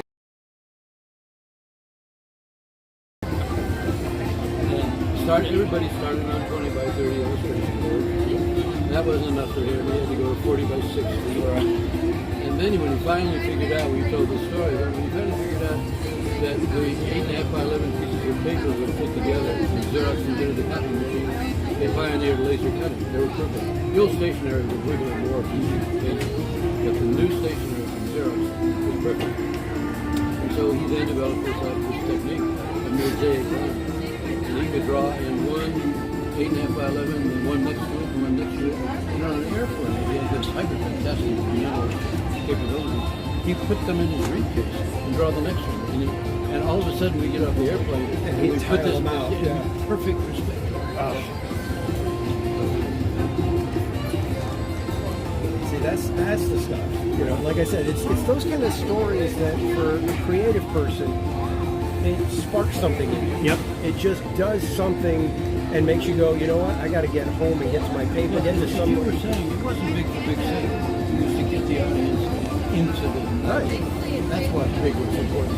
Yeah. Well, that's exactly why I had to channel, you know, all those ideas and thoughts from the discussions that we've had, because it was like, I've got to sell this so that, you know, the people that are going to be actually writing the checks and spending the money and going out and asking for donations and things, they need to buy off on this.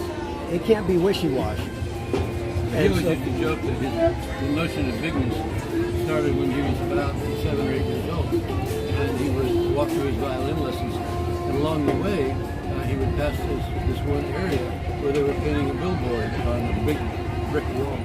And the old billboard painter invited him up. And he said the first time he ever painted, he took that paintbrush and stuck it in the paint and started slapping paint on that big wall, looking up at that 30-foot drawing. And all of a sudden, Big was born. Well, the thing that's even funnier now, we're having a muralist at our event, and he's going to teach some of the kids in our after-school program how to take a small drawing and blow it up to a wall-sized mural. Excellent. And so at the event, he's going to do a mural live and invite people to add to it while he's painting to help him finish it. And so it's going to be exactly like that. And part of the idea was, when everybody's a kid, they love painting, they love drawing, they just feel like they're never good enough at it, so they let it go. And so we're going to hopefully bring people back to that. Well, we don't do enough. We don't do enough in that department. I mean, we put all our resources, and importantly so, into math, into learning to read and write. And all of a sudden, these wonderful abilities of young children that are fantastic in kindergarten and first and second grade slowly diminish and go away. And I've got graduate students today that can't draw a stick figure. They were brilliant when they were in kindergarten. So that's something we need academically to get more drawing into our lives. I think the way to do that is not to try to be artists, but keep a journal, keep a diary, scribble. If ever you got a problem or thing you're trying to solve, whether you're buying a car or a new house, scribble about it, write about it, make little drawings, and begin to develop the concept. Put to life, read to life. Yeah, I always try to remind people, you know, it's like, oh, I'm just not very good at drawing or whatever. Well, if you know how to play guitar, were you really good at guitar when you first started? Yeah, everybody starts somewhere. It's the same thing. It's a discipline. Well, more so than that, we talk about why draw, because these days, especially with AI and everything doing so much of the grunt work for you, where do the fundamentals come from? You know, AI is wonderful. I'm no Luddite when it comes to that at all. But my concern is, are we leaving a gap where the fundamentals are, and where are we going to be 10, 20 years from now? Oh, yeah. As that gap manifests, we're not going to have senior artists at that point. We're not going to have people who've grown up in that pipeline, you know? Yeah. Look what happens when you read a book. There's no drawing normally. And you begin to imagine and visualize in your mind that place, that environment. And you can do a pretty good job reading that book and envisioning that world. Right. But you can't walk into it. You Right. can't be part of it. And that's the progression from book to theme park. Right. Is we are slowly building the technology to the point where we take that imaginary world that only once resided in your mind, and we bring it to life so you can walk into it. And I think that's why all these people are here. Yep. I know you don't have much experience in this park, but there was a question in chat from Kate about what you've seen so far. What's your favorite aspect of this park? Hollywood. The Hollywood Boulevard, huh? Yep. I grew up in Hollywood. Yeah, he grew up in Hollywood, so that makes sense. Yeah. So Hollywood, the Hollywood land, or Buena Vista Street? Well, I don't know if there's a combination. Yeah. Okay.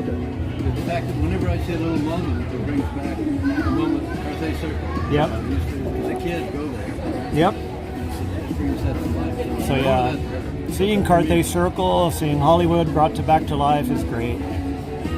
Of course, you know, in Florida they do it a little bit bigger in Hollywood Studios, but I like what they have here. It's a nice little touch. You did some early concept work on that. Nah. We're a little bit biased, but that's okay. I got a beep on my gimbal. I consider it part of the Overheat. Oh.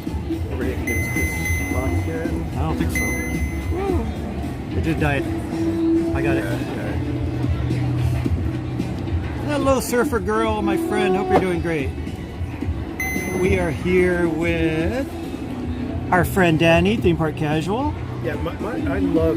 And we're here with my dad here. Buena Vista Street. It's great to see you. Did that, it was like, I think that was, other than Cars Land, and I think it actually rivals Cars Land because of how it sets the tone right for the rest of the park. Right. And it does it in such a great way that it's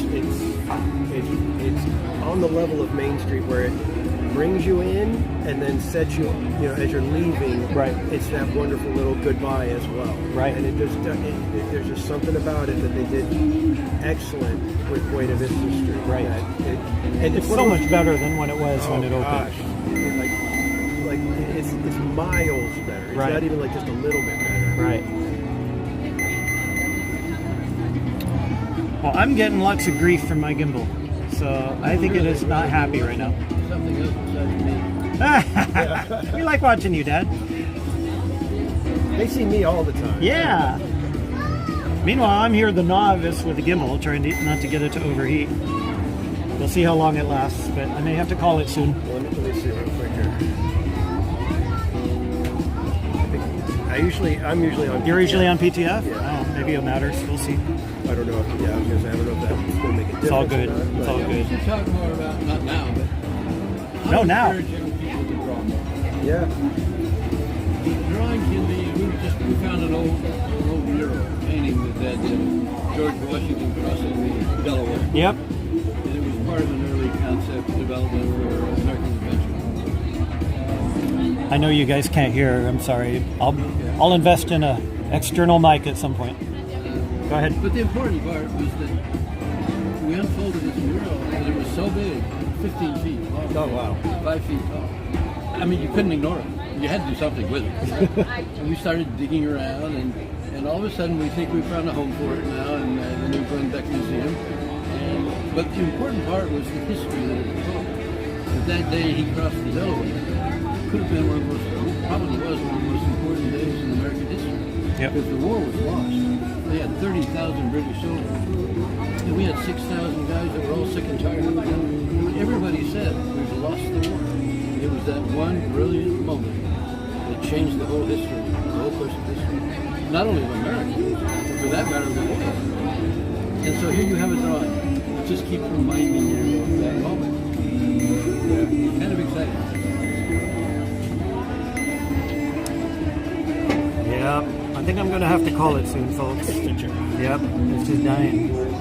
Unhappy. Yeah. That's weird. And it was just sitting there. So. There we go. So quickly, before we have to sign off, was there anything else that you wanted to say? Let's see, there it goes. Encourage the experiment to continue. Yep. Keep trying to think, using our technology, and we've seen, especially to see how this park has evolved, it's really wonderful. And as long as you're careful about how it evolves, but paying attention to and using and implementing the technology to bring the environment to life in a more immersive way. And what's exciting about it is we do our little history bit where we go back to prehistoric times and they were grinding pigment to paint on a cave wall. And one of the artists found a spot on the cave wall where the musculature of the bison could be emulated better than a plank. So he painted it there. It was like it was trying to come to life. It was trying to escape. And coming to First life. 3D. Yes, exactly. Yes. Well, that was that technological evolution of trying to create these worlds that we can immerse ourselves into and become part of. And I think if you fast forward, way past Tomorrowland, you get to heaven. And really that was Walt's last dream. He wanted to create a better place for living, a better world that people could live in. He wanted to dream about that. And I think that's what we all should be thinking about. How do we create our worlds in a way that makes it better for us and our children to live in, and live better lives. And as John Hench always liked to say, feel better. Right. Yeah, they come here, they're going That's what he said, feel better. the architecture of reassurance, right? Yeah. That's such a great phrase. So keep up the good work, Imagineers, wherever Yeah. you are. Yeah. Well, I think our gimbal needs a nap. So I think we're going to call it here. My gimbal needs some naps. Yeah, exactly. Our feet gimbals need some naps too. So, folks, follow this guy, support this guy, give him some love. He brings so much joy and happiness to people who can't enjoy it every day, and we can't thank him enough for everything he does. So I'm happy to be a supporter of you. I'm happy for what you guys do, and it's just a thrill to be here along with you. So, and I'm happy that I have a few folks over here still watching. So we're going to be back live tomorrow as I congratulate this guy and some other good people out there who are working the chalk walk. That'll be fun for us. And we'll see you back here tomorrow. And thanks again for being along with us and hopping along the ride. I learned a few things. I'm going to learn some more from this gentleman soon. So very grateful for everything you do. Thanks for having us along. Oh, thank you for letting me join you guys. That's really what happened. You guys didn't join me. I got to tag along with you guys. That was a treat. Just being here is wonderful. Beyond measure. You're so kind. All right, folks. Well, we'll see you next time, and I will keep the social medias updated with all our stuff that we're planning, and we'll see you soon.